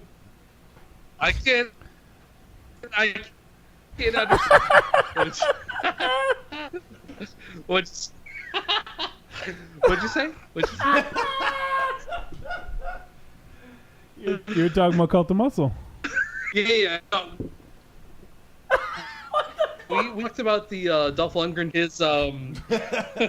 his Punisher movie, which as you listen to the show, I was very surprised at how much I enjoyed it, and then the 8 Million Ways to Die was it was a weird sort of juxtaposition of 80s style and 70s intentions in terms of the director Hal Ashby. So we did that, and the next week we're going to be talking about Buckaroo Banzai's involved. Yeah, obviously Buckaroo. Buckaroni. Buckaroo Banzai. Wow. And comic in The Hidden, and I haven't watched The Hidden yet, but I did watch Buckaroo Banzai today, so I'm excited to talk about. I can't tell if he's drunk or like out of his fucking mind, or if there's something wrong with his internet connection. No. We're gonna talk about Buckaroo. We're gonna talk about Buckaroo Banzai in the Hidden tomorrow, which I'm very excited about. And then we'll release it on the following Monday, which will actually be we'll be wrapping up our little excursion into. We'll be just rolling into Los Angeles when it comes out. So that's exciting. That's not true. I'm falling apart. I don't think that's true. Won't this come out Monday? Well, we record on Thursday, so it'll come out on Monday, yes. So it'll come out on Monday the 26th. Right, so you don't leave for like three days. Yes, that's true. That's true. So, so the time you listen to this, we'll be talking about The Punisher and 8 Million Ways to Die. And then our first proper new episode will be Buckaroo Banzai and The Hidden. Right. So, nice. Yeah, and I didn't know that. I had no idea that 8 Million Ways to Die and Walk Among the Tombstones were in the same book series. So. Yeah, I didn't know that either. It's kind of it's based on the same series, sort of centered around the same private eye. Yeah. But it's clearly very, very different. Yeah. I'm interested in checking out those books. Yeah, it's cool. It's cool. 8 Million Ways to Die. I believe it just came out on Blu-ray, and it's got Jeff Bridges in it. It's got Andy Garcia. It's got oh God, what's her face? The Arquette from Rosanna. Yeah, Rosanna Arquette.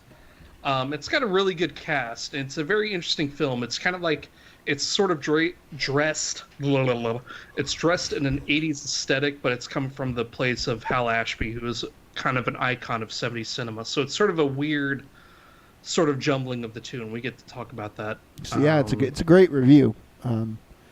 Is it? Yeah, no, I thought it was. Yeah, no, I did. I hope it is. And I liked Punisher too. Yeah, I was shocked by how much I liked the Dolph Lundgren Punisher. That's a movie that really begs to be revisited by fans of the Punisher, because it's sort of it really kind of I don't know the term because I'm so lost. But it's not. Well, I'm hoping whoever has the rights to it when it's not Thomas Jane Warzone. It has a really cool balance between comic booky type stuff and late 80s rated R action books. Yeah. No, I agree. I'm hoping that I know it's out on Blue now, but I'm hoping somebody, Scream Factory or somebody can get a hold of it to try to capitalize on that. The Netflix series is coming. Yeah, for sure.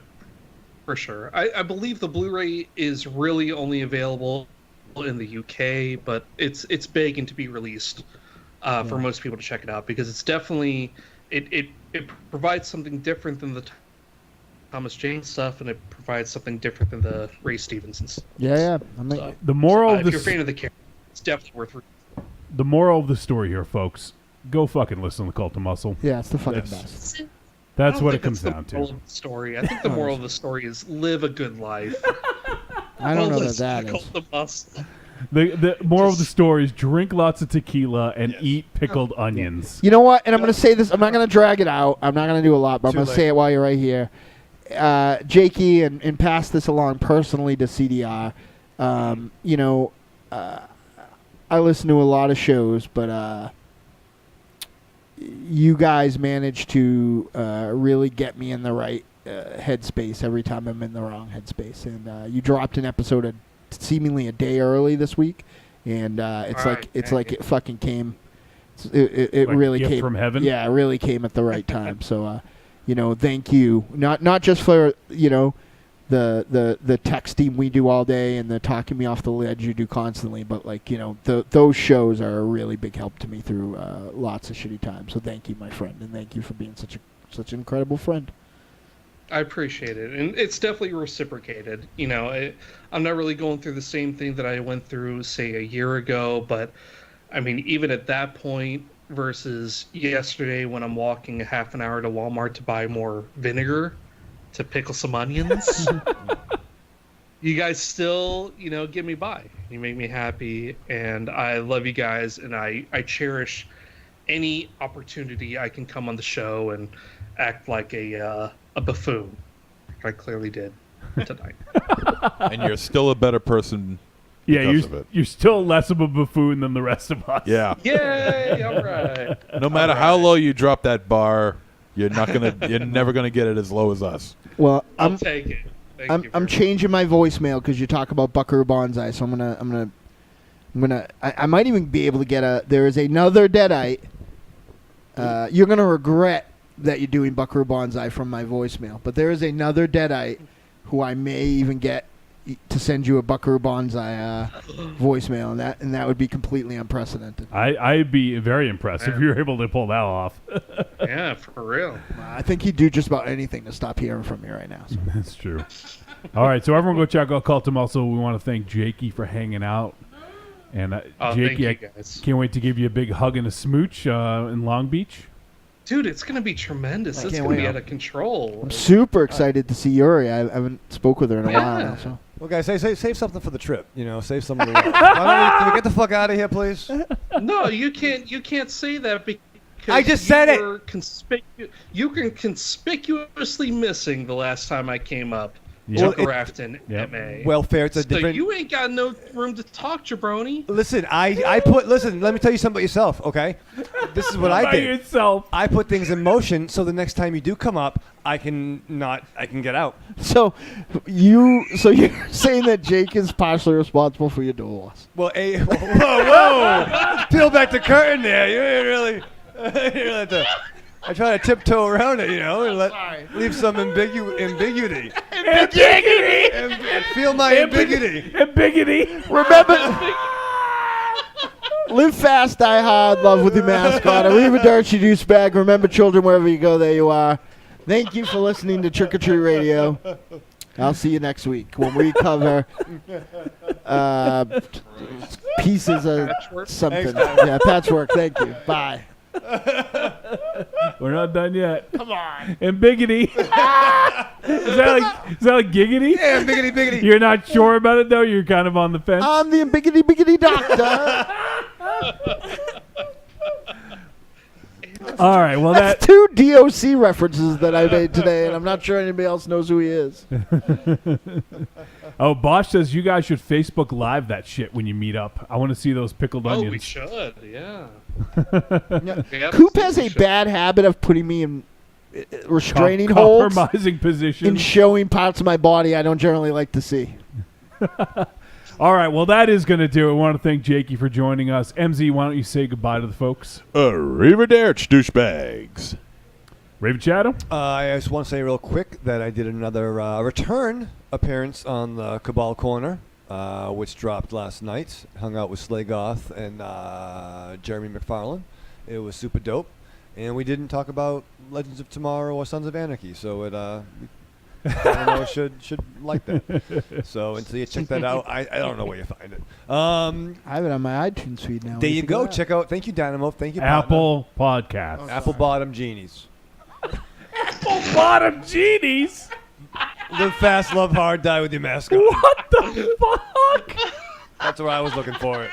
I went down a rabbit hole last night. Dynamo, get us the fuck out of here, please, please. I don't know.